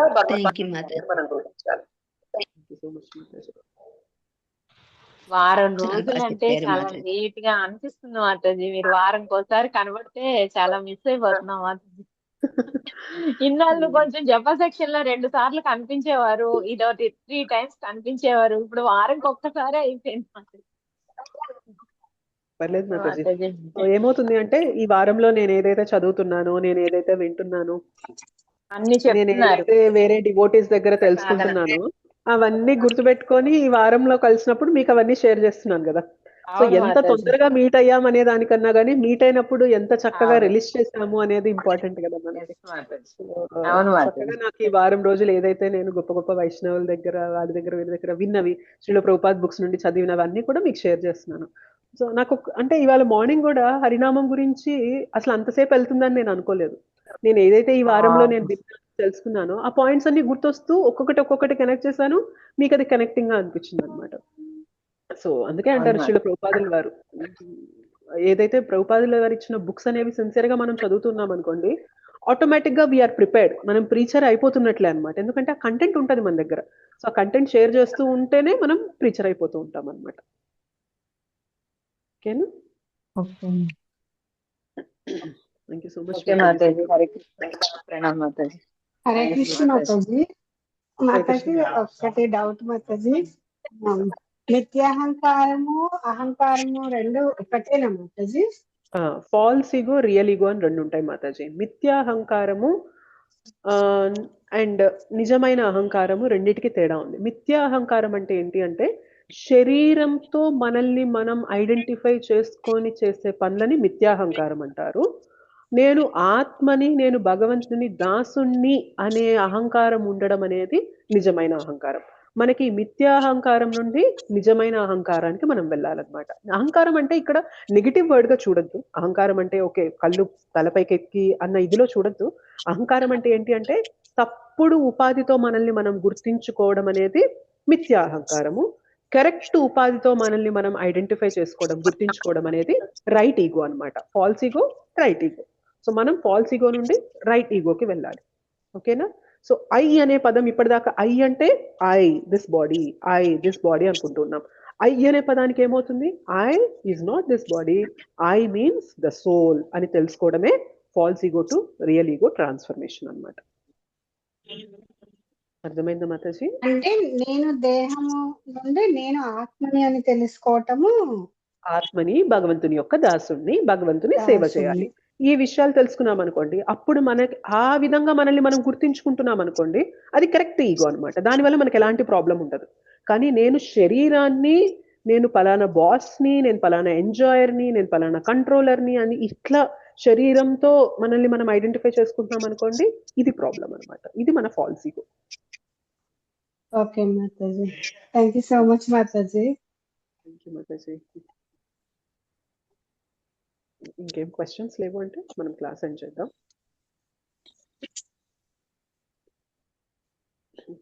Okay, thank you so much మాతాజీస్ అండ్ ప్రభుజీస్. వంచకల్పతరుభ్యశ్చ కృపా సింధుభ్యేవ చ పతితానాం పావనేభ్యో వైష్ణవేభ్యో నమో నమః. అనంత కోటి వైష్ణవ వృంద की जय. श्रील प्रभुपाद की जय. श्रील गुरुदेव की जय. निताय गौर प्रेमानंदे. हरि हरि बोल. నెక్స్ట్ క్లాస్ లో 4th చాప్టర్ స్టార్ట్ చేద్దాము. 4th చాప్టర్ మనకి దివ్య జ్ఞానం అనేది స్టార్ట్ చేస్తారు భగవంతుడు. దానిపైన డిస్కషన్. హరే కృష్ణ. చాలా బాగా చెప్పారు మాతాజీ. హరే కృష్ణ మాతాజీ. థ్యాంక్ యూ సో మచ్ మాతాజీ. హరే కృష్ణ మాతాజీ. హరే కృష్ణ హరే కృష్ణ మాతాజీ. దండవత్ ప్రణామ్. హరే కృష్ణ. హరే కృష్ణ మాతాజీ. దండవత్ ప్రణామ్. మళ్ళీ మీ క్లాస్ కోసం ఎదురు చూస్తూ ఉంటాం మాతాజీ. చెప్తారు మాతాజీ. శతకోటి వందనాలు మీకు. పెట్టకూడదు, కాకపోతే మీ చిన్నవాళ్ళు కాబట్టి. All glories to Srila Prabhupada Mataji. ఏది మాట్లాడినా, ఏది చెప్తున్నా, ఏది మీకు కనెక్టింగ్ గా అనిపించినా గురువుల యొక్క కృప మాతాజీ. మాతాజీ ఒక మాట అంటారు అనమాట. ఏమంటారంటే, ఒక వ్యక్తి ఒక మైక్ దగ్గర కూర్చొని చెప్తూ ఉన్నారు. స్పీకర్స్ మనకి పెద్ద హాల్ ఉందనుకోండి, పెద్ద ఆడిటోరియం ఉందనుకోండి, చాలా స్పీకర్స్ పెడుతూ ఉంటాం కదా. సో స్పీకర్స్ పెట్టినప్పుడు స్పీకర్ దగ్గర కూర్చున్నవాడు ఎంత బాగా వస్తుంది స్పీకర్ నుండి సౌండ్, ఈ స్పీకర్ ఎంత గొప్పది, ఈ స్పీకర్ ఎంత గొప్పది అని చెప్పి స్పీకర్ ని పొగిడితే అది అంత తెలివైన పని కాదు కదా. స్పీకర్ అంత తీయగా ఎందుకు మాట్లాడుతుంది అంటే, మైక్ పట్టుకున్న వ్యక్తి అంత చక్కగా మాట్లాడుతున్నారు కాబట్టి స్పీకర్ నుంచి అంత తీయగా మనకి వినిపిస్తుంది. సిమిలర్లీ ఎవరైతే ప్రీచ్ చేస్తున్నారో వాళ్ళు చెప్పే పాయింట్స్ మీకు కనెక్ట్ అవుతున్నాయంటే ప్రీచర్ గొప్పతనం కానే కాదు. ఎవరి గొప్పతనం అంటే గురు పరంపర, వైష్ణవులు. ఎవరైతే మనం ప్రేయర్స్ చేసి వారి కృపను అడుగుతున్నాం చూసారా, శ్రీల ప్రభుపాద్ కృప, గురు మహారాజ్ కృప, వీళ్ళందరి కృప అడుగుతున్నాం చూసారా, వాళ్ళు మాట్లాడిస్తున్నారు అనమాట. మీకు ఏదైతే అవసరమో అవి చెప్పిస్తున్నారు. సో అందుకనే all glories to Srila Prabhupad, all glories to Shri గురు పరంపర, all glories to all the Vaishnavas, all the acharyas in our పరంపర. ఓకేనా? థ్యాంక్ యూ సో మచ్ మాతాజీ. ఓకే, నెక్స్ట్ క్లాస్ లో మళ్ళీ కలుసుకుందాం మనం. ఓకే, హరే కృష్ణ మాతాజీ. థ్యాంక్ యూ సో మచ్ మాతాజీ. ధన్యవాదాలు. హరే కృష్ణ.